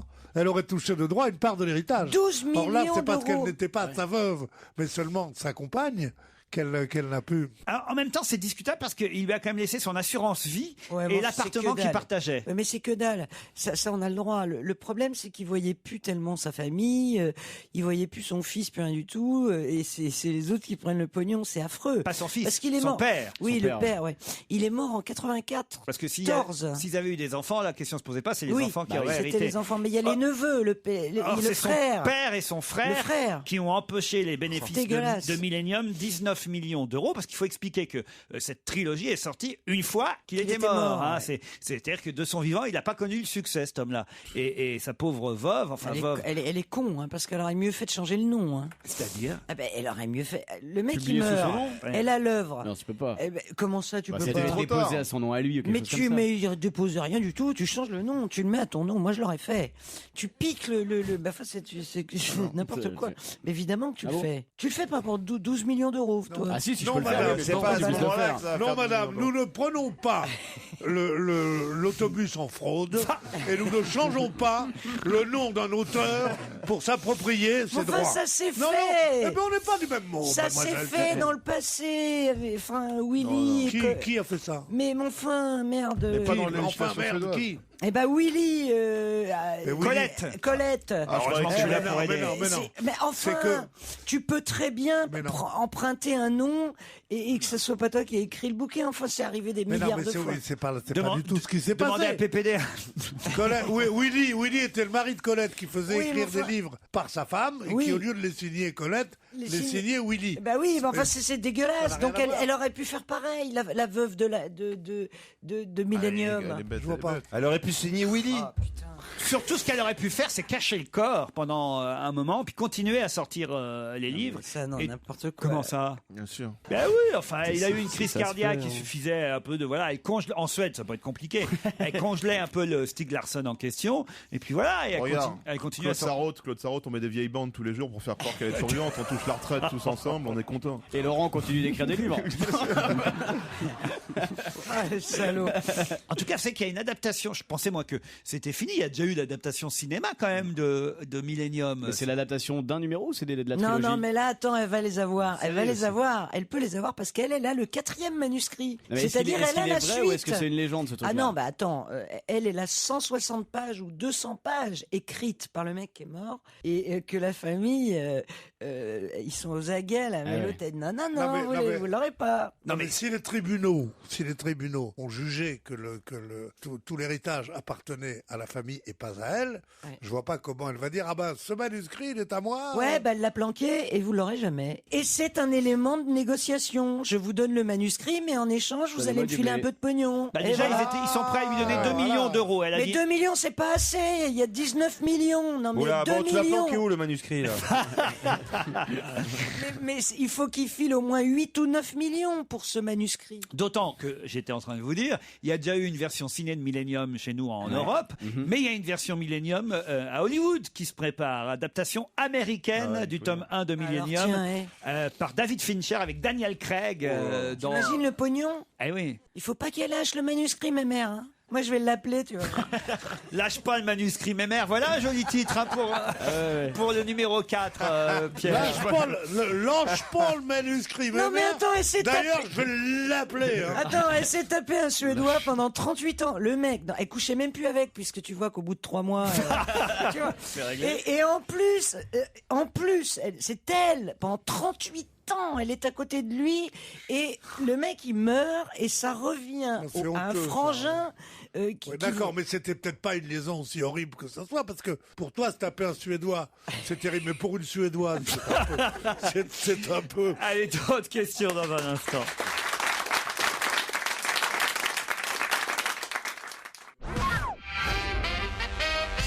Pour quelle raison Pierre Bénichou peut-il réinterpréter sa chanson favorite La depuis... trompette Oui, Alors, la parce trompette, qu'elle est bravo. morte, on a coupé la jambe de Zaza Gabor. Quel rapport La trompette. Attendez, là, je voudrais savoir quel est le rapport entre la trompette de Pierre Bénichou et l'amputation de la jambe de Zaza Gabor, qui effectivement est une vieille comédienne de plus de 90 ans, Bah, c'est à pour qui ça. on a coupé une C'est jambe. sa copine, donc c'est... Mais comment ça, c'est sa copine? Vous avez connu Zaza Gabor, Très vous, bien, Pierre? oui. Ah oui? Jaja, on l'appelait. elle vivait avec Porfirio Rubirosa. Tu vois? Et je l'ai connue à Paris, je l'ai vue souvent, elle était marrante comme tout. Mais tu vois? Elles étaient 3 sœurs, c'était des Hongroises. Bah, bientôt, il pourra aller au Flamand Rose. Oh non. C'est à propos d'elle qu'on avait dit hongroise, ce n'est pas une nationalité, c'est une profession. Bah, ça n'a aucun rapport, la trompette, avec Madame Zaza Gabor. Voilà. C'est sûr, pourquoi est-ce que j'interprète la trompette? Souvenez-vous, là pour ça, il faudrait peut-être que vous rappeliez pourquoi la première fois vous l'avez chantée chez nous et pourquoi vous pouvez la rechanter à nouveau. Je peux la rechanter parce que une auditrice m'a renvoyé toutes les paroles. Non, il y a une raison dans l'actualité qui fait que la première fois vous l'avez chantée chez nous, cette chanson. Ah, on parlait d'un style musique. Non, ça c'est Pierre qui parlait de ça. Comme quoi, quand c'était à contresens, quand la musique était à contretemps, non, c'est pas ça. Non, c'est pas ça. C'est un double sens, évidemment, cette chanson. Joue-moi-en de la trompette. Joue-moi-en de la trompette. C'est un double sens, évidemment, sexuel. Oui, bon, alors, donc, est-ce que... Ah non, pas du tout. Ah bah, si, bien sûr que c'est une commune. Elle était folle d'amour pour un bavard de velours. Il y en avait un joue-moi-en qui jouait de la trompette. Enfin. Et alors, il lui dit à un moment, mais je ne suis qu'un trompette en bois. Et combien de femmes croient que leur mari c'est très bien, puis c'est qu'un truc en bois, ça veut rien dire. Joue-moi-en de la trompette, toi t'as rien compris, toi. À l'analyse de Pierre, là, non, pas du tout, c'est sûr. Mais je suis pas le seul, je pense. Je confirme.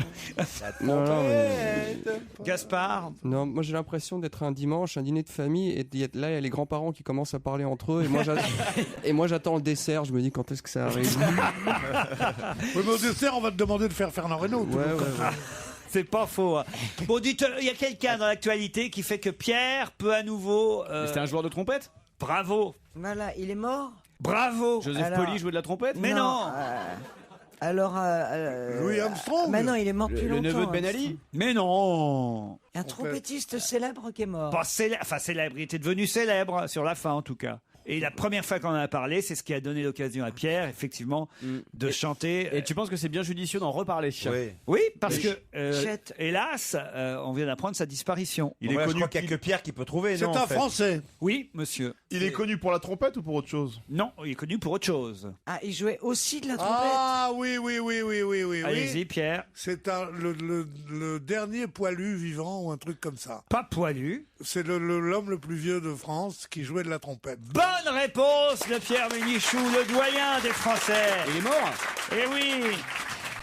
Charles des Antony est mort alors que, on s'en souvient, on l'avait... D'abord, il avait été privé de son titre de doyen parce que pendant quelques jours, on ignorait son existence et le titre de doyen de l'humanité avait été donné à un autre doyen. Et puis, finalement, au bout de quelques jours, paf, celui qui est en charge de recenser les doyens en France a dit « Ah non, il y en a un plus vieux, c'est monsieur Charles de Antony, qui lui est plus vieux que le doyen qu'on a trouvé. » Il a eu un stress, il est mort. Et Charles de Antony, qui était plus vieux de 3 mois que l'autre doyen qu'on avait trouvé. Ah, ça l'a miné. Eh ben, il a eu une reconnaissance tardive parce que il était trompettiste dans. À ce stade-là, tout ce qui arrive est tardif. Il n'y a pas de réponse. Il était trompettiste dans l'orchestre des concerts L'Amoureux. Il a joué jusqu'à 65 ans. Et il faut savoir pourquoi on en avait parlé, on était surpris à l'époque qu'il y ait un centenaire, parce que, souvenez-vous, on avait dit, quand on joue de la trompette, normalement on meurt plus jeune. Oui, on crache ses poumons, c'est bien connu, enfin. Exactement. Le vulgus disait ça, quoi. C'était qu'on crachait ses poumons. Et lui, il n'empêche. Et donc c'est l'autre doyen qui devient le nouveau doyen? Ah bah évidemment. Et lui, c'est pire que le champion de France de football, là, le leader, il change chaque semaine. Exactement. 109 ans, en tout cas, le doyen des Français est décédé. C'est donc l'autre qui avait pris sa place pendant un temps qui va récupérer. Comment il s'appelle l'autre? Marc Chevalier, voilà. Ah bah il était clairon lui. Marc Chevalier qui devrait redevenir le doyen des Français, voilà. C'était le premier dauphin en fait, c'est ça. Exactement. Et la doyenne, c'est toujours Mathilde Haussan qui a 112 ans pour ceux qui suivent cette compétition. Il paraît que c'est une sacrée garce. Oh. Non. Moi je suis pas le genre à me moquer des vieux. Elle est prête à en rejouer de la trompette, elle a. Il paraît qu'elle fait de ces trucs que tu fais pas à 92. Je te jure. Zazie, qui est plus jeune, être et avoir. Europe 1, on va se gêner. Do, ré, mi, fa, si. Do, ré, mi, fa, si. Liado. Bonjour Serge. Bonjour Laurent, salut les collègues. Salut Serge. Ah, Serge a trouvé un truc pour que plus personne ne sorte du studio pendant ses interventions. Maintenant, c'est les jeux. Et il a raison, on aime bien jouer, ça tombe bien. Papier, stylo. Chez vous aussi, hein, n'hésitez pas à vous munir de ce qu'il faut pour prendre des notes, puisque là, il y a quand même 10 noms à trouver, 10 noms à retenir. C'est bien ça, Serge? Exactement, 10 noms. Alors le thème de cette semaine, c'est je surfe un peu sur le succès que est en train d'obtenir Nolwenn Leroy avec son disque bretonne. Elle s'exprime en celtique sur la majorité des chansons. Je l'ai vu d'ailleurs chez Michel Drucker dans Champs-Élysées samedi soir. Et alors ça m'a fait marrer parce que ça j'ignorais, et je n'imaginais pas, et pourtant je l'ai reçu mais j'avais dû oublier. Elle est obligée d'apprendre le breton maintenant. C'est-à-dire qu'elle a Dans sorti, les interviews, il lui pose des questions. elle a sorti un album, elle parlait pas un mot de breton, tu vois, elle a dû apprendre phonétiquement 2-3 chansons. Et maintenant elle prend des cours de breton. C'est-à-dire que tu vois, c'est quand même fou quoi. C'est la rançon de la gloire. C'est la rançon de la gloire. Bon, enfin, et c'est pas la première, vous dites, à interpréter des chansons régionales? Oui, c'est pas la première, c'est arrivé plusieurs fois et il y a eu quelques succès en langue régionale, par exemple en créole, Maldon qui était interprété par Zouk Machine. Enfin, ce sont des langues, des parlers régionaux. Eh bien, oui, il y en a eu quelques-uns, mais en général, c'est anecdotique et ça a été dans une chanson à l'intérieur d'un album ou même un simple petit refrain, mais c'est rare que ça ait fait un carton. Alors voilà, je vous en propose 10. Est-ce que vous saurez les reconnaître? C'est pas évident parce que ce n'est pas leur style habituel et ce n'est pas la langue dans laquelle on les entend s'exprimer d'habitude. 10 chanteurs très connus, hein, on peut dire, 10 chanteurs très connus qui interprètent tous donc une chanson en patois ou en langue régionale, tous en français en tout cas. Se no diremmo tutti insieme bravo, bravo, bravo, un canto di libertà. Où sent-il en main caressez-moi les moins ni la peine. La gambe me fai mal, butto sello, la gambe me fai mal, butto sella non si va. Aurcio chiquilla sia scandalo, sa picciolilla antivero. Pregunteu-li com se diu Marietta, Marietta, pregunteu-li com se diu Marietta de lui viu. Tout al chet du chevalet, il n'arrête pas de tourner. Quand en l'air, un vaut ses yeux, un étau tout heureux. Truco, truco, baile, canto, canto, tunelier. Truco, truco, tunelier. Et c'est pour un que j'ai tiré le cordon de sonnette à ton curé et que j'ai cogné jeté de viotte. Celle qui berdouille des patronates pour entrer dans ton paradis. Het menes betraunien dan hallon doker en ocus meur avreis a terre. A forçada buffa do papel a mare le populo de sulo papello, papello, papello se stai la nestufa. 10 noms pas faciles. Hein. Alors là, je dois dire, bon, il y en a quelques-uns très reconnaissables, mais enfin, ils sont pas nombreux. On commence donc. Autant j'ai reconnu les patois, autant les noms de. Alors justement, qui chante en créole? Tiens, vous avez deviné vous, Fabrice? Pourquoi Fabrice tout de suite? Bah, je me tourne vers le spécialiste. Je vais tenter Francis Lalanne. Non, c'est pas Francis Lalanne qui chante en créole. Alors, qui a trouvé quoi? Il tape sur des bambous. Comment il s'appelle déjà? Philippe Laville. Philippe Laville. Exact. C'est lui le numéro 2 qui chantait en créole. En numéro 1, c'était quelqu'un qui chantait en corse. Non, personne. Patrick Fiori. Non. C'est une femme. Bon, qui vous avez d'autre alors reconnu? Moi j'ai Mireille Mathieu. Bah oui, Mireille Mathieu quand même. La gamba mi fa mal. C'est la seule et reconnaissable. Même quand elle chante Renaud. Même quand elle chante en provençal. Il y a Renaud qui. Même quand elle chante en provençal, Mireille Mathieu, on la reconnaît. Renaud, effectivement. Qui chante en bourré. Bah c'était son album, ça c'était facile parce qu'il En irlandais tout un. Mais non, ch'ti. Ah, il a fait un album en ch'ti. Renaud quand elle nord. Ah mais oui, c'est vrai, ça date des années 90. Il n'y avait pas ça. Guy Béard. Bravo Christine, ça c'est pas mal. Pas Victoria Abril à un moment donné. Non, il n'y a pas Le Victoria Forestier, Abril. Maxime. Il n'y a pas Maxime Le Forestier. Johnny Clegg. Non, il n'y a pas Johnny Clegg. Non. Ah bah les autres vous les trouverez pas, je crois. Guy Béard, c'est le dernier? Guy Béard, c'est le dernier. Ouais. Bah on va vous donner la réponse en musique. Il n'y a pas un Joe Dassin quelque part? Non, il n'y a pas de Joe Dassin. Est-ce qu'il n'y avait pas Yannick Noah qui chantait Non, en il n'y a pas. français? Non. Ça c'est Jennifer qui chante en corse.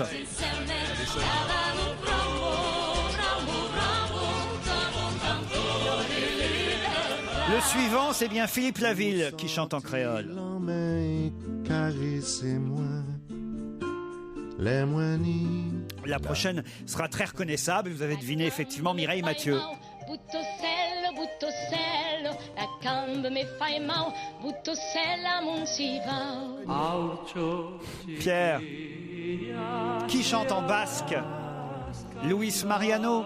Lizarazu. Bien oui, quand même. J'avais reconnu.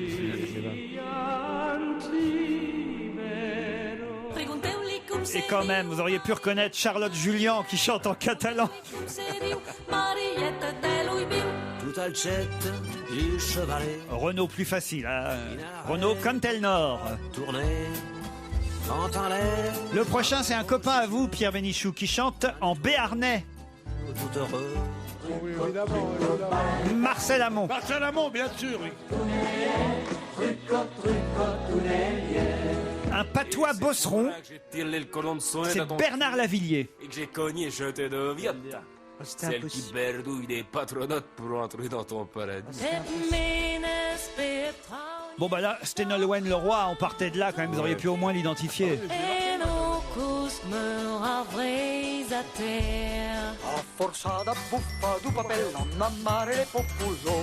Et Guy Béard, identifié par sa compatriote Christine Bravo. Je sais pas, comme ça. J'aurais voulu savoir, est-ce que Nolwenn c'est vraiment un succès? C'est un énorme succès. Parce que moi, je l'ai entendu l'autre soir justement chez Michel Drucker, à Champs-Élysées. Je l'ai trouvé ravissante, encore une fois, délicieuse, tout ça. Et j'ai trouvé que ça n'en finissait plus. Elle a chanté une chanson. C'est chiant. Ah oui. C'est le numéro 1 des ventes. C'est quelque Je chose. comprends rien déjà. D'abord, déjà, tu comprends rien. Pour tous les Bretons qui nous écoutent, un peu de respect. Tous les Bretons parlent pas cette langue-là. Moi j'ai un peu écouté, ça ressemble à de l'hébreu, je me suis dit oh non je peux pas. Pierre, c'est dommage que vous n'ayez pas identifié tous les chanteurs parce que j'avais un cadeau pour vous. C'est quoi? Ah bah regardez, on nous a envoyé, c'est Charlotte, attachée de presse de chez Flammarion. Elle a beaucoup voyagé et elle espère de la part de Frank Venderhergen que ce pyjaveste arrivera jusqu'aux mains Non, alors c'est pour moi. de Pierre Bénichou. Voilà, le PDG de Marinair, Pierre, vous offre un pyjaveste. Alors merci beaucoup. Mais qu'est-ce que... Ah là, mais faut le déplier, qu'on voit à quoi ça ressemble. Ah non, tu dois le déplier, là. C'est du taille 6. Au revoir Serge, pendant ce temps-là. Au revoir, salut à tous. Ah, tu dois le déplier. On est déjà dans le pyjaveste de Pierre Bénichou. Voilà, on va voir si c'est vraiment... Qu'est-ce que c'est? Mais quel est le rapport avec Flammarion? Excusez-moi. Je sais pas, c'est une attachée de presse de chez Flammarion qui nous écoute, qui est très S'il te gentille. plaît. Elle a dû contacter le PDG de Tu nous le Marinair. montres?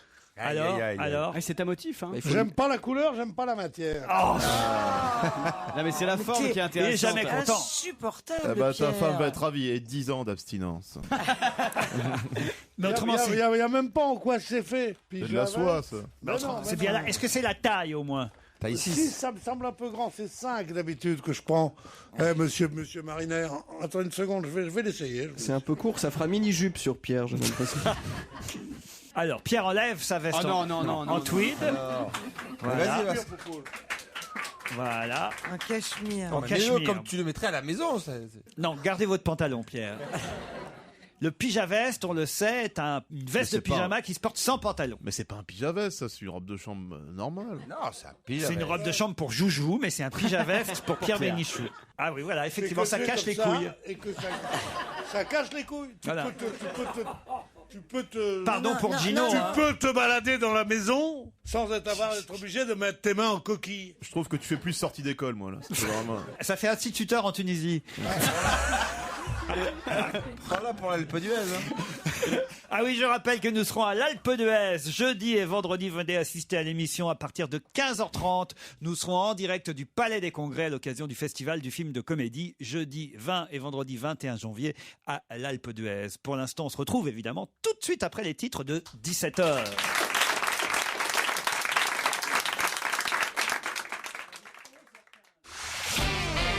On va se gêner sur Europe 1. 15h30, 18h, Laurent Ruquier. Christine Bravo, Gaspard Proust, Fabrice Eboué, Jérémy Michalak, Titoff et Pierre Bénichou. C'est la dernière heure. Sandra et Samuel sont au téléphone. Bonjour Sandra. Bonjour Laurent. Laurent, bonjour à tous. Sandra, vous habitez dans le Calvados, où exactement? À Caen. À Caen, c'est où ça, Caen? Caen ou Caen? Eh ben, c'est à côté de Caen. Caen est à côté de Caen. Caen est à côté de Caen. Parfait. Et faites quoi à Caen? Je suis poleuse. Poleuse de Caen. Et voilà. Voilà, parfait. Et bien, vous cherchez peut-être dans un domaine en particulier? Dans le juridique. Dans le juridique. Vous avez travaillé où jusque-là? Là, j'étais en congé parental et avant, j'étais chez un dépositaire pharmaceutique. Très bien. Bon, je ne vais pas trop me mêler de votre vie privée, Sandra. De toute façon, vous affronterez Samuel, qui lui est à Saint-Éloi-les-Mines. Bonjour. Bonjour, ben. Bonjour. Salut Samy. Salut. On vous appelle Samy, comme le dit Fabrice? Oh oui, très souvent, oui. C'est vrai. Vous êtes dans le Puy-de-Dôme. Et faites quoi, vous, dans la vie? Moi, je suis étudiant. Étudiant en quoi? mathématiques. En mathématiques. Sympa, ça. Un petit message à faire passer à l'équipe, ou un reproche, ou un coucou, je sais pas. Oh je passe le bonjour à tous ceux qui me reconnaîtront. Ouais. Salut Samy. Et puis, Il vous a reconnu, Fabrice. En particulier Pierre Bénichou. Pierre Pénichou. Hein Pierre Pénichou est très bon. Super. Vous aimez bien Pierre. Et vous, Sandra, vous avez des chouchous? Ah oui, moi j'aime bien Christine, Titoff, et puis il aime pas trop qu'on l'appelle comme ça, mais Boubounet. Dis donc, C'est mignon. C'est pas toi qui vas gagner aujourd'hui, crois-moi. Mais si, j'aime bien Pierre, moi en ce moment il est pas très en forme. Non mais là. Ah, je vois que vous nous écoutez tous les jours. Tous les jours. C'est toi qui leur a dit. Hein. Non. Du 20 au 23 janvier, au Carrousel du Louvre, se déroulent les Thermalies. C'est le salon des thermes, le salon de la thalasso en quelque sorte. Et c'est à ce propos qu'on vous propose 6 jours et 5 nuits au Grand Hôtel Thalassothérapie 4 étoiles des Flamands Roses à Canet-en-Roussillon, entre les étangs d'une réserve naturelle, avec cette fameuse longue plage de sable fin et ces flamants roses qui migrent, ces étangs. Enfin, écoutez, vous êtes au cœur du pays catalan. Je peux pas mieux vous dire, Sandra et Samuel. Hein. Et ça fait rêver. Mais pour ça, il faut répondre à cette question. Question énigme, très facile à mon avis pour l'équipe. Donc, vous avez intérêt à répondre dans les 10 secondes si vous ne voulez pas être dépassé par mes camarades qui vont être plus rapides que vous. Prête, Sandra? Prêt, Samuel? Oui. Gabriel défend Jean, le frère de Pascal. Mais de qui je vous parle? Gabriel défend Jean, le frère de Pascal. Gabriel défend Jean, le frère de Pascal. Mais de qui je vous parle? Voilà. Attention, Pierre réponse. Bénichou a la réponse. Ah là hein. là.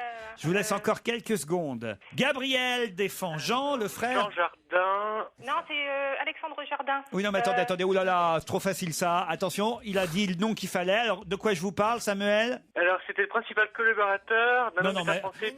Ah, de quoi Alors, allez-y, Sandra. Eh ben, c'est Alexandre Jardin qui a sorti un livre et son cousin et son oncle sont pas contents du tout parce qu'il parle de son grand-père qui a été sous avec Laval. Bonne réponse. Voilà. Sandra, je suis désolé, Samuel. Hein. Oui, c'est pas grave. Bah oui, non, parce que vous avez trouvé Jardin, c'était bien, c'est pour ça que je vous ai laissé, attendez, mais je vous ai laissé la priorité, mais il faut quand même au moins comprendre la réponse hein, pour gagner. Votre quand même. question était mal posée. Parce que Gabriel défend Jean, Le frère de virgule, Pascal. le père de Pascal. Jean Jardin est le père de Pascal Jardin et de Gabriel Pascal. Et de Gabriel Jardin. Ouh là là, la merde. Non, Gabriel défend Jean Jardin. Jean Jardin, c'est le collabo, d'après Oui, Alexandre oui, Jardin. oui. Le frère de Pascal Jardin. Non. Et si Pascal Jardin est le fils de Jean Jardin. Et Gabriel est l'autre Ah oui, fils vous avez de Jean raison. Jardin. C'est Gabriel, le frère de Pascal, qui défend Jean. Ah ouais, bah c'est perdu alors, hein, pour Sandra. Ah oui, Pierre, vous avez raison. Désolé, Sandra. Alors tout le monde dit, est-ce que Jean Jardin vraiment, comme le disent le jeune homme, c'était un collabo? Non. Ouais, c'est évident que c'était un collabo, puisqu'il était le numéro 2, oui. Et le numéro 2 du collaborateur en chef. Et la Donc, rafle il ne pouvait pas être plus collaborateur. Et il était- Cela dit, est-ce qu'il a une responsabilité Non, mais attends, dans les horreurs de la rade du Attends, Veldiv? il n'était pas au courant de qui la soit- rafle du Veldiv? J'imagine que oui. Mais je veux dire, mais quand on dit, est-ce qu'il est, on le traite de collabo. Collabo, il l'était. Mais oui. Maintenant, peut-on le traiter d'ordure et d'assassin? C'est autre chose. Ah, en tout cas, c'est effectivement Gabriel Jardin, hein, soyons clairs, le frère de Pascal Jardin, qui était le père d'Alexandre Jardin, qui défend donc Jean Jardin, Le qui est le grand-père. grand-père d'Alexandre Jardin et qui était donc un oncle de Gabriel. Est-ce qu'on suit? Non, non, non. Ah bah si, ça Non, devait être... ça- Qui était le grand-père de Gabriel. Aussi? Jean Jardin, il a 2 fils, Gabriel et Pascal. D'accord. Pascal, il a un fils qui s'appelle Alexandre. Alexandre. Alors, l'un est petit-fils de Jean, fils de Pascal et neveu de Gabriel. Voilà. Ah oui. C'est l'oncle. Gabriel a pris la défense de son père Jean. Voilà. On peut dire ça? Mais oui. Ouais, compliqué vos histoires de jardinage là. C'est vraiment- Ah, c'était compliqué, mais Sandra s'en est bien sortie quand même. Hein. On peut dire c'est Sandra qui a trouvé que c'était en tout cas la polémique autour d'un livre qui vient de sortir, un livre signé Alexandre Jardin avec évidemment un titre ironique des gens très bien, puisque c'est ce qu'on répondait toujours à Alexandre Jardin quand il interrogeait sa famille sur justement son grand-père. Voilà, une famille de gens très Avec bien. la photo de Pétain dans la maison, la photo de Laval dans la maison, des gens très bien. Mais alors pourquoi alors l'oncle d'Alexandre Jardin, là je ne me trompe pas, Gabriel, pourquoi l'oncle d'Alexandre Jardin prend la défense comme ça de... Je pense qu'il avait commis un ouvrage déjà, Pierre, pour un petit peu raconter, mais sans vraiment raconter que le grand-père avait été... Non, je parle pas d'Alexandre, je parle de l'oncle. Non, c'est Pascal qui a écrit un livre qui s'appelait Le Nain Jaune. Voilà, Le Nain Jaune, Où il où il racontait un petit où il peu... racontait l'histoire de son grand-père, de son père. père. En disant que c'était un type formidable, complètement ami de Paul Morand. Oui. Il y avait 6 pages. Et ce type-là a été vice-président ou directeur général de la SNCF, et après ça il a été directeur de cabinet de Laval entre février 42 et fin 43. Donc comme le Veldiv c'est en juillet 42, c'était sur son bureau que sont arrivés les ordres d'organisation pour le... Bon, comment veux-tu? Il dit qu'il l'a pas vu. C'est pas Laval lui-même, pas le président du conseil qui dit mettez 18 autobus ou 32 machins. C'est évidemment lui. Bon, il a démissionné ou il a été viré fin 43. Il est parti pour la Suisse. C'est comme il avait beaucoup d'acquaintances là-bas. Ouais. Il est devenu un des principaux banquiers d'Europe. C'est-à-dire que c'est lui qui distribuait les fonds. Alors il a distribué sûrement la résistance, sûrement des trucs des Américains, sûrement. Bon, il a eu une vie. Et quand la libération est arrivée, il vivait à Vevey, à côté dans une maison formidable, avec sa femme qui était encore plus folle que lui, la grand-mère. Et il recevait tous les Emmanuel Berle, Paul Morand, tous ces écrivains qui étaient mouillés dans la collaboration, dans le machin. Et c'est ça l'histoire.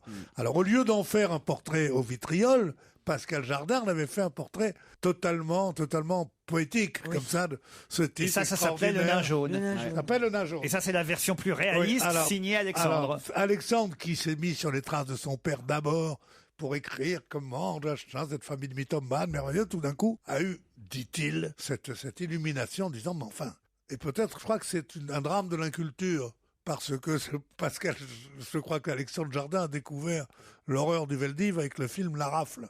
Alors forcément, il s'est dit que non. Mais qu'est-ce que c'est que c'était alors que tout le monde savait. Ça n'avait pas existé. Ça n'avait pas existé. Voilà. Alors il s'est mis à dire, ma conscience ne me permet pas de passer sous silence cette ignominie. Bon, son attitude en vaut une autre. Voilà. Gaspard, Proust, vous vouliez dire? Je sais pas. Moi, je trouve ces gens qui trouvent un travail durant la guerre, c'est pas évident. C'est quand même une preuve d'une certaine flexibilité sur le marché de l'emploi, quoi. Ah non. Ce que je comprends pas, c'est que le gars était juif et collabo en même temps. Et puis voilà, c'est une belle histoire en plus. Pas juif. Mais qui t'a dit qu'il était juif? Il était banquier, vous avez dit après. Gaspard Proust, dans la famille Proust, on s'engueule autant que dans la famille Jardin? Nous, on décroche les portraits à temps. Alors, voilà. Samuel, oui. Désolé, hein. C'est pas grave, mais je peux quand même vous demander 2 places pour votre nouvelle pièce? Ah, si vous voulez, vous irez en février voir parce que je la vole bien au Théâtre Saint-Georges, mais c'est Sandra, elle, qui part à Canet en Roussillon, à l'hôtel des Flamants Roses. Merci et bravo à tous les deux.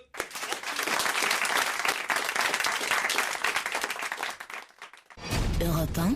Une info, une enquête, un défi. C'est le challenge Vermus. Alors, Paul. Oui, mon cher Laurent. Vous avez du neuf?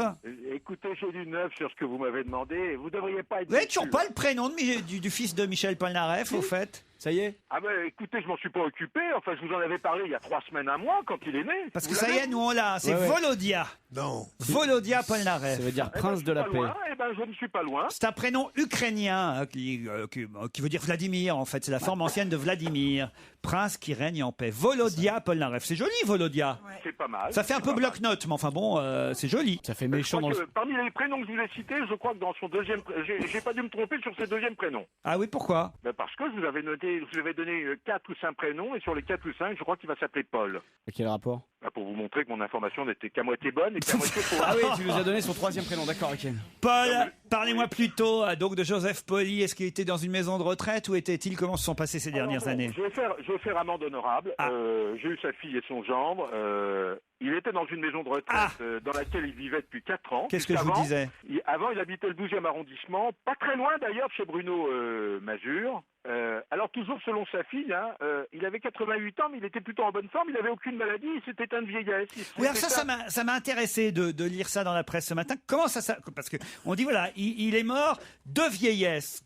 C'est quoi mourir de vieillesse à 80? Tout simplement, sur le coup des 6h30 du matin hier, il s'est pas réveillé, c'est-à-dire qu'au bout d'un moment, la machine s'arrête, voilà. Comme ça, d'un coup. Il était veuf, donc fallait quelqu'un à demeure pour s'occuper de lui. D'ailleurs, c'est une maison de retraite qui est payée par les journalistes. La famille n'a pas communiqué la date et le lieu de ses obsèques.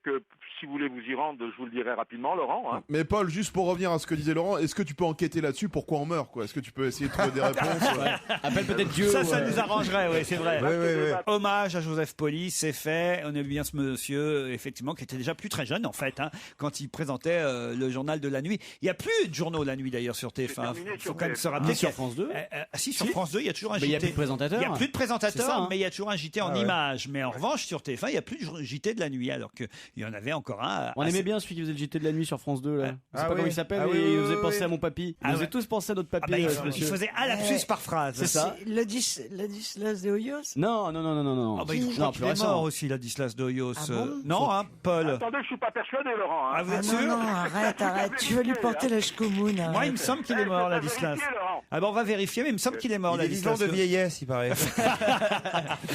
Bon, alors, la famille Le Pen, maintenant, alors, Paul. Alors bon, sur la famille Le Pen, plusieurs choses. Dans la famille Le Pen, il y a Marion Maréchal Le Pen, c'est la nièce de Marine. Maréchal Le Pen, bien sûr. Si, c'est une petite blonde. Maréchal Le Pen. Très mignonne d'ailleurs. Donc c'est la fille de Yann, qui est la sœur de Marine. Bon, elle est étudiante, elle a 19 ans, elle a été numéro 2 sur la liste du Front National. On me signale que Ladislas de Hoyos revit. Je l'avais dit. C'est une bonne nouvelle. Et on est content pour lui. Il est ressuscité. Oui, en plus je l'aime bien. Vous confondez avec François-Henri de Virieu, Laurent. Pas du tout. Alors je vous signale, ça c'est de l'information, le compagnon de Marine Le Pen, parce qu'elle n'est pas mariée. Elle s'est mariée 2 fois, mais là elle n'est pas mariée. Son compagnon Louis Alliot, il est avocat. C'est l'ancien secrétaire général du Front National et il vient d'être nommé premier vice-président. Le compagnon de Marine Le Pen. Ouais. Alliot Marine, on l'appelle. Alliot Marine, c'est joli, oui. Le premier vice-président, c'est le numéro 2 maintenant. D'accord. On va parler de lui. Alors les 2 anciens maris, Franck Chauffroy, qui était chef d'entreprise et militait au Front National, son deuxième ex-mari, Éric Loriot, secrétaire national du Front National, ils ont tous milité. Si elle baisse tous les partisans, c'est un peu facile aussi à un moment. Alors vous me posiez une question, Laurent, me semble-t-il, sur Jean-Pierre Elkabbach. Ah bah oui, alors ça, parce que je peux pas croire ce qu'a raconté le Figaro Magazine ce week-end. Eh bien, écoutez, vous allez être très surpris parce que pour ce genre d'informations, on ne peut pas raconter n'importe quoi. J'ai des relations amicales et affectives avec Jean-Pierre Elkabbach et je lui ai demandé si ce qu'on avait lu dans le Figaro Magazine était vrai ou faux. Alors je vous signale, c'est vrai, le garde du corps de Jean-Marie Le Pen a croisé Jean-Pierre Elkabbach dans un club du côté de la Porte-Maillot et l'a mis au défi. Et quelques temps plus tard, Jean-Pierre Elkabbach reçoit Jean-Marie Le Pen pour l'interview de 20h20, mais il arrive une demi-heure avant. Et il repart un peu, Jean-Marie Le Pen lui dit « mais vous n'êtes pas capable, etc. Vous n'êtes pas capable de faire des pompes comme moi j'en fais. » Du coup, ils font un concours. Jean-Marie Le Pen s'arrête à 50 pompes et Jean-Pierre Elkabbach l'a battu haut la main puisqu'il a fait 100 pompes. Je m'en fous du résultat. Ce qui me paraît incroyable, c'est d'avoir fait des pompes avec Le Pen dans un bureau. Et puis ce qui est con, surtout, c'est d'aller jusqu'à 100, alors que l'autre, il s'arrêtait à 50. Quoi.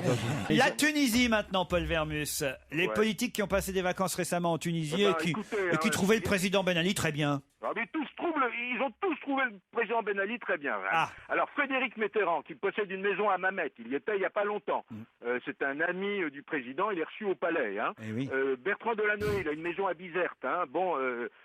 Il n'était pas au plus mal avec Ben Ali. Il a dit pourtant au JT dès vendredi soir que ça faisait longtemps qu'il ne l'avait pas vu. Bon, ça faisait longtemps, mais enfin, il y allait chez lui. Bon, il y avait Serge Moati, qui a une maison à la Marsa. Bon, vous avez la femme de Laurent... Serge Moati, on l'a vu tout le week-end aussi témoigner sur toutes les chaînes. Alors, témoigner de son émotion, surtout. Alors Serge, j'imagine qu'il n'était pas copain avec Ben Ali quand même. J'imagine que non, mais en tous les cas, ils étaient là et ils n'étaient pas à l'index. Hein. Bon, voilà ce qu'il faut dire quand même. Hein. Bon, vous avez Rachida Dati et sa fille qui ont passé leurs vacances en Tunisie cet été. Hein.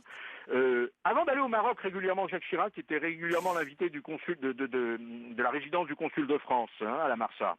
Alors récemment cet été, vous me demandez qui est passé par là. Il y a Pierre Lelouch, qui est secrétaire d'État au commerce extérieur. Qui est tunisien, je crois aussi, né en Tunisie. Tunisienne, bien sûr. Vous avez Mam qui fréquente... Comme Bertrand Delanoë d'ailleurs. Hein. Vous avez Mam qui fréquente Djerba. Vous avez Daniela Lambroso qui est originaire de Tunis et qui habite, elle, qui se rend régulièrement dans le district qu'on appelle Carthage-Présidence, qui est juste à côté du palais présidentiel. Vous avez Nelson Montfort qui participe à des tournois de golf du côté d'Hammamet. Bon, et puis vous avez... alors Michel Bougelin, il est originaire du quartier de la Boulette. Il y va, c'est son pays, c'est normal. Bon. Quartier de la Boulette. La Goulette. La Boulette. C'est toi la Boulette. Oh, le racisme. Non, puis je vous demande pas les noms de tous ceux qui vont en vacances en Tunisie, quand même. Parce que là, c'est carrément... Le racisme, vraiment, le quartier de la Boulette, quoi. Juste à côté du couscous, parce qu'à ce moment-là, ceux qui vont au Maroc, c'est pas mieux entre nous, hein. C'est pareil. C'est pas mieux. Bah non, c'est pas mieux au Maroc. Comment ce serait pas nouveau mieux alors. Non, pas mieux, non. Le Maroc serait une démocratie aussi alors. C'est différent. Il y a un roi au Maroc. Il y a un roi au Maroc. Oui, mais le roi est toujours là. Ouais, mais enfin, On peut pas dire du mal du roi du Maroc. Comment on va être invité à... Ah bah voilà, c'est bien ce qu'on va disait. être invité à Marrakech maintenant. Ben voilà. Non, vos gueules sur le roi du Maroc. Il faudrait parler des artistes qui parlent de la Tunisie dans leur spectacle. Mais moi, ça me dérange pas. Moi, ça me dérange pas en fait qu'on dise du bien du roi du Maroc, qu'on dise du bien de Monsieur Ben Ali, qu'on soit. Mais ce qui me dérange, c'est qu'à peine les mecs qui sont déboutés, enfin comment on dit, déboutés ou virés ou démis de leurs fonctions. Là, on se met à tirer dessus. C'est ça qui me dérange, moi. On devrait continuer à dire du bien de Monsieur Ben Ali, en fait. Parce que la voix des révolutionnaires marocains est toujours couverte par une sorte de musique de fond où il dit Mamounia, Mamounia, Mamounia. Et les gens disent c'est très bien. Mais oui, c'est pareil en fait. Michael Jackson maintenant est le parfum qui aurait été réalisé par un Français grâce à un contrat 50-50 entre le père Jackson et ce monsieur pour lequel il y avait tout un papier dans France Soir, l'ex-France Soir, puisqu'il y a une nouvelle formule, signalons-le, de France Soir aujourd'hui. C'est Alexandra Gonzalez qui nous racontait la story, l'histoire, la success story de Franck Rouas, qui, grâce à une rencontre par hasard avec le clan Jackson, aurait fait un parfum Michael Jackson. Alors, Franck Rouas, c'est son associé, Joseph Rubino. Bon, alors, la sortie du parfum, elle a été prévue le 7 mars aux États-Unis. Elle était prévue en France cet été. En vérité, Laurent, ce parfum est totalement illégal. Le contrat que les associés ont signé avec Joe Jackson, Joe Jackson, c'est le papa de Michael Jackson. Ouais. Ce contrat est totalement caduc parce que Joe Jackson, comme tous les membres de la famille, n'ont aucun droit d'exploitation commerciale au nom du fils. Ah bon ? Seuls les exécuteurs testamentaires ont ce droit pour tous les produits dérivés. Et qui sont ?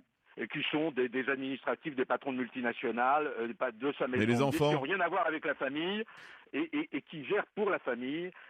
Alors, Joe Jackson, je vous signale, n'est pas sa première tentative. Le mois dernier, avec Catherine Jackson, ils avaient tenté de commercialiser des ceintures et des chaussures du nom de Jackson. C'est qui Catherine Jackson ? C'est qui Catherine Jackson ? Des nouvelles de Patrick Jackson ou pas ? C'est la sœur à Brigitte Jackson. Tu connais ou pas ? Germaine, ça marche. C'est un des enfants Jackson. Voilà, alors je vous signale que ces produits... C'est qui Catherine Jackson, Paul ? C'est la sœur à Jean-Claude. Ah ouais, Jean-Marc Jackson. Jackson est un des fils. T'as un niveau de mythomanie, mon garçon. Catherine Jackson a des fils. Josette Jackson. Il y a Catherine, c'est le prénom américain. Il y a Paul Jackson.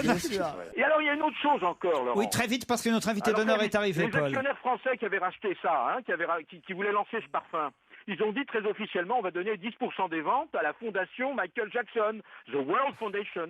Et ben, cette fondation a été dissoute par Michael Jackson en personne en 2004. Donc tout est pipeau. Parfait, bonne enquête, vous avez bien travaillé. Salut. Paul. À très vite, dans un instant, l'invité d'honneur.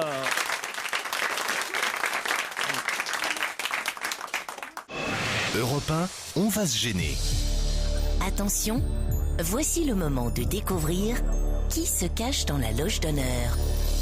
Christine me signale que Catherine Jackson, c'est la maman de Michael Jackson. Il me semble On qu'elle vérifiera s'appelle si c'est Catherine. vrai. De toute façon, vérifiez. ce n'est pas quelqu'un de la famille Jackson qui est dans la loge Ok. d'honneur. Alors passons à autre chose. Bonjour, invité. Bonjour. Oh, voilà une voix bien dynamique. Bah, tu t'es trompé d'émission, je te l'ai tout de suite. Pourquoi? Bon, ici, le dynamisme, tu sais, c'est... vous êtes une femme ou un homme? Une femme. Une femme. Attention, ne faites pas des phrases trop longues, répondez par oui ou par non dans un premier temps. Et vous êtes une femme assez énergique, assez vive, assez drôle. Plutôt boulotte, quoi. Est-ce que vous êtes boulotte, demande Fabrice. Des fois, moi je dirais non. Non, là il se plante complètement. Elle est pas boulotte. Est-ce que vous êtes connu pour votre répartie, votre sens de l'humour, votre gaieté? C'est pas la même chose. Ouais. Votre sens de l'humour. Non, pas C'est spécialement. pas son métier, mais en tout cas quand elle est invitée, notre invitée d'honneur est plutôt de bonne humeur, plutôt gaie, plutôt Ah joyeux. oui. Ça c'est vrai, oui. Mais enfin, elle n'en a pas fait son métier. Et pourtant, vous êtes plutôt une tragédienne.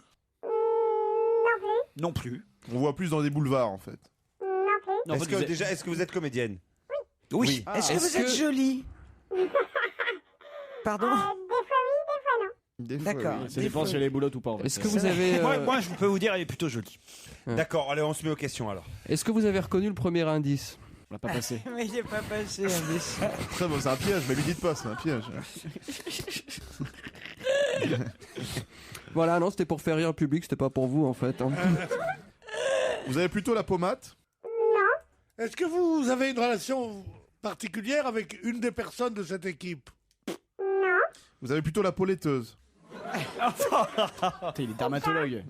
Tu vois que vous êtes plutôt blanche de peau, on va dire. Voilà. Et vous êtes plutôt blonde? Je sais pas, mais en ce moment, oui. En ce moment, oui. Sinon, vous avez Ah, elle change de couleur de Ah, cheveux. elle change Oui, de- c'est une comédienne. Elle change souvent de une personnalité, fille, quoi. j'ai l'impression. C'est te dire la moralité de la personne, elle change de couleur de cheveux. Vous voulez un indice? Le voici le premier indice.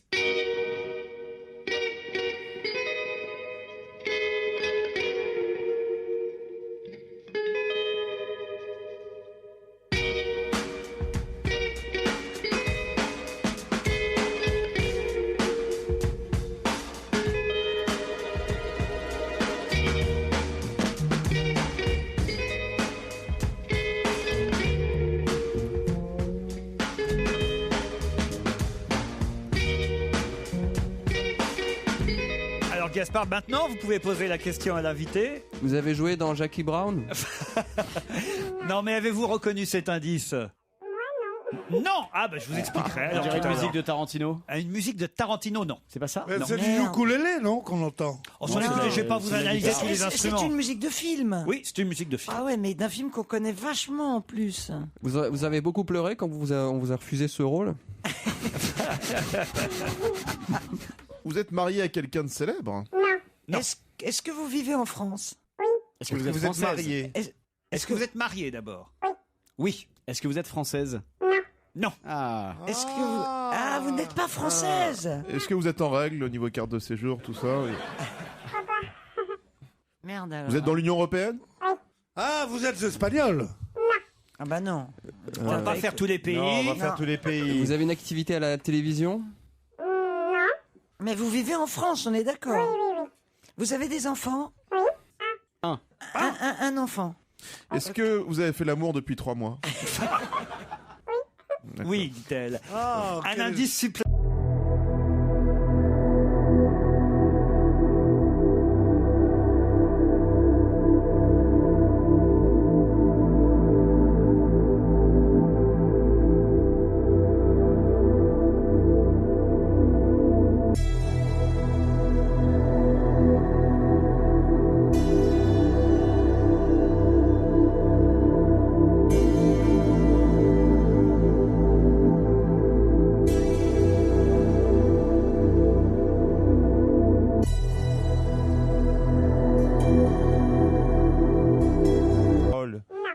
Dommage. Hein. Est-ce que vous prenez de l'ecstasy?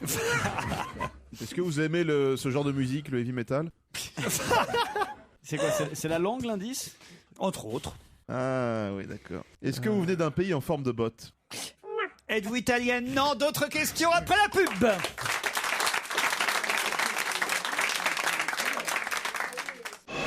Europe 1, on va se gêner. Attention, voici le moment de découvrir qui se cache dans la loge d'honneur.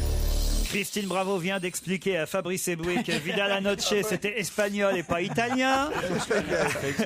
Mais est-ce pour autant la nationalité de notre invité de départ? C'est pas obligé. En tout cas, c'est une comédienne, ça vous le savez, qui change de couleur de cheveux, vous l'avez deviné. Vous n'en savez pas suffisamment pour pouvoir, pour l'instant, identifier exactement qui elle est. Est-ce que vous venez d'un pays en forme de cuisse atrophiée amputée? C'est-à-dire l'Espagne. Non. Bon. Est-ce que vous avez déjà été invité par Michel Drucker à la télévision? Qui n'a pas été invité par Michel Drucker? Ça, c'est un bon indice, là. Beaucoup de gens. Est-ce qu'on vous reconnaît beaucoup dans la rue? Est-ce que vous prenez la ligne 2 du métro? Est-ce que vous tournez dans une autre langue que le français?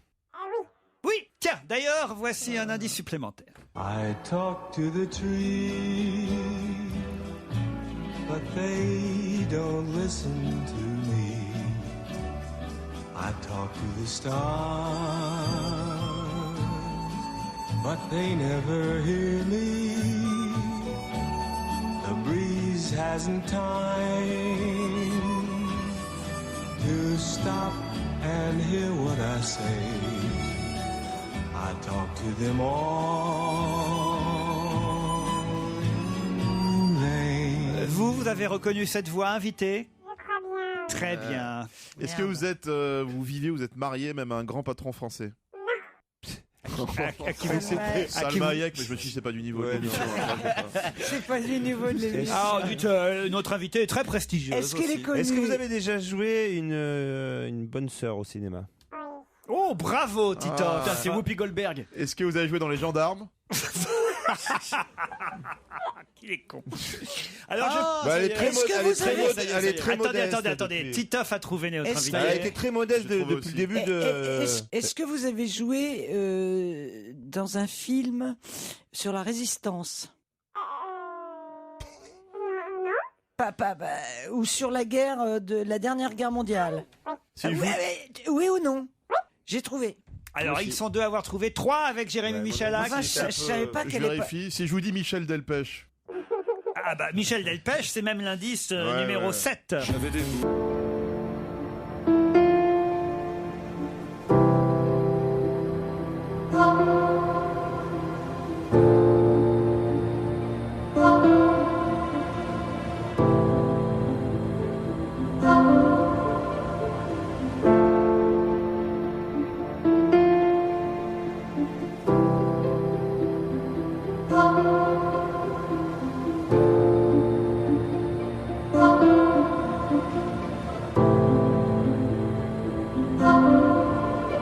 Alors, ils sont combien autour de la table? Levez la main ceux qui ont identifié notre invité. 1, 2, 3, 4. Pierre Bénichou aussi? Non, mais je le disais dans la masse, on croira. Gaspard Proust et Pierre Bénichou sont donc les deux qui n'ont absolument pas identifié l'invité pour l'instant. Alors je vais demander aux 4 autres de concert, évidemment, de crier très fort le nom de notre invité d'honneur. Cécile de France. Cécile de France est notre invitée à l'occasion de la sortie du film de Clint Eastwood, Au-delà, qui sort mercredi prochain. Cécile de France est notre invitée à l'occasion de la sortie mercredi du nouveau film de Clint Eastwood, Au-delà, un film européen. Merci d'avoir accepté notre invitation, Cécile de France. C'est amusant comme ça d'entendre les bêtises de mes camarades avec la voix déformée. Ah oui, c'est un truc drôle, ouais. Elle a été modeste, vous disiez, Titoff. Ah oui, quand même. Oui, pourquoi? Parce qu'elle a de l'humour. Je vais pas en faire. Tu es pas d'accord, Fabrice? Non, elle a pas fait une carrière. Il n'y a pas de carrière, c'est pas la peine d'avoir une. Elle a pas fait la rigolote de service. Ouais, mais elle se la pète un peu, elle s'assoit en bout de table dès qu'elle arrive. Tu vois, Qu'est-ce qui vous a mis sur la voie, vous, alors, Titoff? Le pas française et puis. Le pas française. Ah, j'avais l'hymne belge, évidemment, que j'avais préparé pour vous, Cécile de France. Enfin, c'est dégueulasse, ça s'appelle De France, tu vois. Donc... Ah non, et c'est quand tu. Avec ça. Vous vous levez quand vous l'entendez? Non. Non. Bah non. Bah non, là, regarde, elle est assise. Et puis, quand je lui ai demandé aussi si elle jouait dans d'autres langues que le français. Ah oui, et c'est vrai qu'elle a joué déjà dans deux productions américaines, 2 ou plus? Non, 2. Ouais. La dernière, c'est évidemment celle signée Clint Eastwood, produite par Spielberg. Ouais. Au-delà, ça sort mercredi. La précédente, c'était avec Jackie Chan, Le Tour du monde en 80 jours. Tout à fait. Bon. Mais là, je joue en français, puisque mon personnage est français. C'est vrai. Et il y a plein d'autres acteurs français aussi. Thierry Neuville, par exemple. Notamment Marthe Keller, elle joue en anglais, plein d'autres. Mais c'est quand même Matt Damon aussi qui est à l'affiche, en tête d'affiche de ce film. Alors ce film où on mélange 3 personnages, et alors, ça se passe dans différents lieux du monde. Vous êtes effectivement la française. Il y a pas mal de scènes du film qui se passent à Londres et d'autres à San Francisco, c'est ça? Tout à fait. Mais vous avez tourné uniquement à Paris ou ailleurs? À Paris, à Londres et à Hawaï. Alors, pour le tsunami, j'imagine. Voilà. C'est là où vous avez dû faire des cascades? Exactement. Et ça a été principalement tourné à Londres, dans les studios Pinewood, très vite, en une journée. Et il y a un plan qui a été tourné dans le vrai océan à Hawaï. Mais vous faites des cascades? Oui. Mais quel genre de cascade? Ah bah là, quand vous verrez le film, c'est les scènes sous-marines là. Donc, c'était long d'attendre un cyclone ou ça Tsunami, t'es con quoi. Ils font chaque année à la même heure. C'est vrai qu'il n'y a qu'une prise que Clint Eastwood vous demande jamais de répéter ou de. C'est quand même assez étonnant ça. Même des fois, il tourne la répétition et c'est tout. Ah, et c'est après qu'il vous dit ça y est, c'est fait, on l'a. Ah oui, ça y est. On passe à la scène suivante. Et donc en une journée, on peut avoir 5 scènes très importantes et on finit en général 2 heures en avance. Mais vous le saviez avant ou on vous l'avait dit ou ça a été une surprise? Un petit peu, mais non. Il faut s'accrocher. Parce qu'il y a intérêt à être bonne du premier coup, quoi. Ouais, mais en même temps, c'est aussi on doit être capable de faire ça. Et c'est très excitant en fait. Et toi, j'imagine que quand on n'est pas bonne, il refait la scène. Oui, bien sûr. Mais ça n'est pas arrivé avec Cécile de France. Non, mais après c'est un parti pris de réel. Moi, je pose pas comme ça, mais après chacun. Tu es plutôt c'est ce que j'allais lui dire. T'es plutôt dans l'instant, dans la longueur. Le Clint Eastwood d'Aulnay-sous-Bois, dis donc. Saint-Mandé.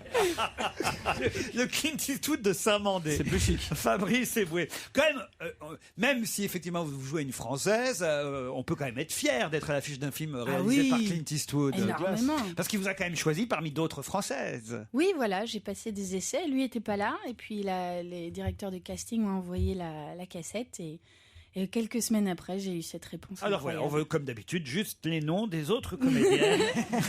Et non. Michel Morgan, Daniel Darieux. Mais alors ça, c'est quand même quand on vous annonce la nouvelle. D'abord, qui vous l'annonce la nouvelle C'est mon agent qui m'a appelé le soir.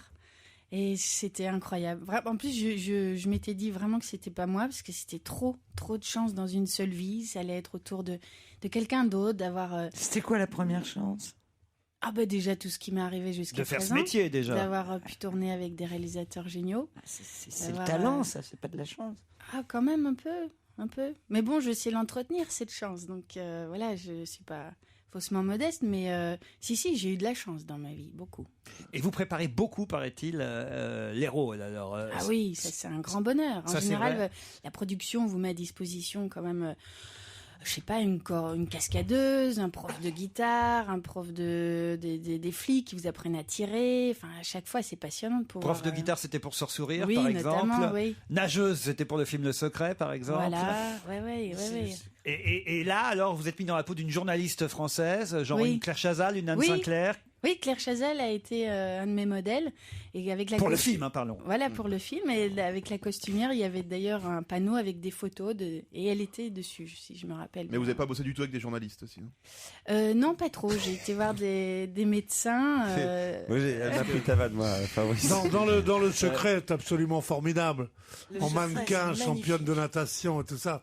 Ce qu'elle est bien, moi c'est vrai. Mais ils sont tous bien. Ça aurait été encore il y a 2-3 ans, je vous aurais demandé votre main. C'est vrai. Ils sont tous bien. Bruel est formidable. On va pas faire la promo d'un film qui est sorti il y a déjà 3-4 ans. J'ai vu, c'est le film où j'ai vu le talent fou de Cécile de France. Cécile de France est à l'affiche du film Au-delà. On en reparle dans un instant. C'est le nouveau Clint Eastwood qui sort mercredi prochain.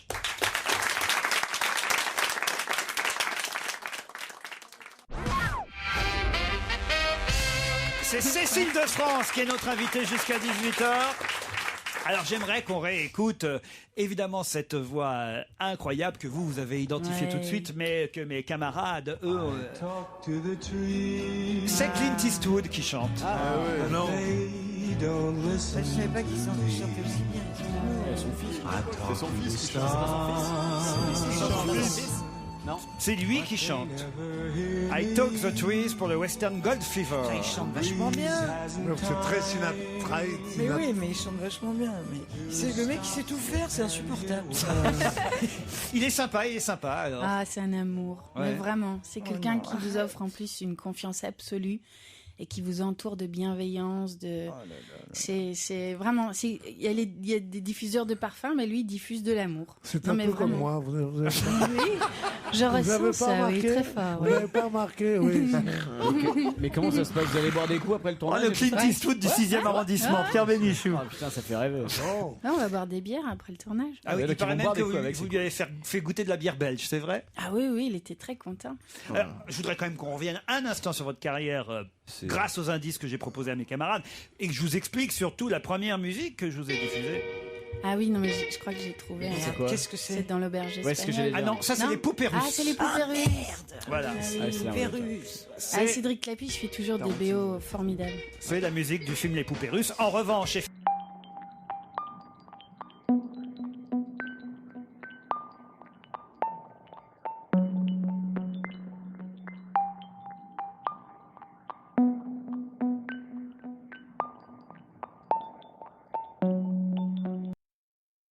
et qu'il s'agissait bien de Cécile de France qui était dans la loge, Titoff a posé la question qui tue. Et c'est vrai que j'avais cet indice qui était tout près aussi. Hein. Dominique s'en allait tout simplement, routier, pauvre et chantant.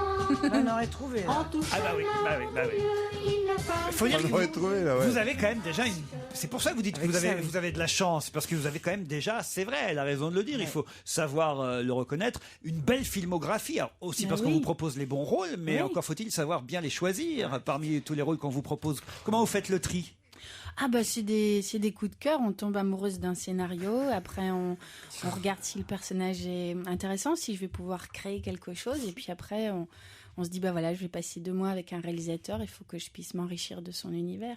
Sauf que pour Clint Eastwood, on réfléchit pas, on regarde, Non. on regarde pas le script, Ah évidemment. bah oui, on réfléchit pas, c'est au-delà du réel. Hein. Pénible. Alors, au-delà du réel, et justement, le C'est film vraiment s'appelle quelque Au-delà- chose, Qu'est-ce qu'il y a, hein. Gaspard Proust? Non, parce qu'il tousse, il est malade. Moi, j'ai un désinfectant et lui commence à le toucher, le trifouiller avec ses mains. Maintenant, je suis vraiment. Tu vas t'affecter avec ton désinfectant. Toi, tais-toi, parce que toi aussi, tu postillonnes dans ce coin, c'est chiant.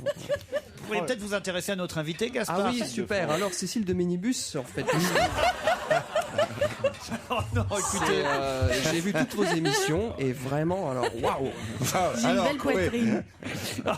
Tu vas vraiment finir avec Quand Christine. même, peut-être un jour vous allez tourner avec Cécile de France, la croisée sur un. Vous aussi, on vous fait des propositions de cinéma. Alors peut-être. S'il vous crève pas de la grippe avant, avec ce que j'ai filé. Alors peut-être vous allez l'avoir comme collègue dans un film bientôt. Alors méfiez-vous. Je sais pas, dites-lui un mot gentil, flattez-la, faites quelque chose. Je suis votre carrière depuis le début et c'est vrai que des séismes intellectuels comparables à celui que j'ai à chaque fois que je vous vois sur l'écran n'arrivent qu'une fois tous les 50 ans. Et j'ai 56, je peux vous dire que c'est difficile. Voilà. Non, c'est... Je sais pas, moi, je sais pas faire des compliments, mais je suis ravi que vous soyez venu aujourd'hui. Et là, il est à son mieux. Hein. Oui. Et c'est lui qui m'a tout appris. Le personnage principal du film Au-delà, c'est la mort, finalement, Clint Eastwood, parce que c'est ce qui relie les trois héros oui, voilà, du film. les 3 personnages, les 3 histoires parallèles ont en commun des tragédies personnelles et un rapport avec l'au-delà ou la vie après la mort. Mais Matt ça Damon, parle- il est médium, lui, c'est ça? Voilà, lui il est médium, il y a un petit garçon, c'est des jumeaux, Ouais, alors voilà. McLaren. Il paraît qu'il y a eu un casting incroyable pour trouver ces 2 jumeaux. Ouais, d'ailleurs, ils jouent en alternance. Et vous, alors? Et voilà, et moi. Donc, chez les jumeaux, il y en a un qui meurt et il va absolument rentrer en contact avec son frère mort. Et moi, donc, je vis une expérience au seuil de la mort et ça me chamboule complètement ma vie. Et je vais décider d'écrire un livre au risque de perdre ma situation confortable. Et il y a une scène de duel à la fin ou pas du tout et je le dis pas ce qu'il y a à la fin. C'est pas un western, Clint Eastwood. Il y a longtemps qu'il tourne plus de western. Ça n'a aucun intérêt. Une expérience de mort imminente. Voilà ce que vit Cécile de France dans ce film qui s'appelle Au-delà, avec aussi Matt Damon. C'est le dernier Clint Eastwood. Bravo pour cette carrière et merci d'avoir accepté de jouer le jeu avec nous. Cécile de France. Ça sort mercredi. Dans un instant, on retrouve depuis Tunis Nicolas Demorand.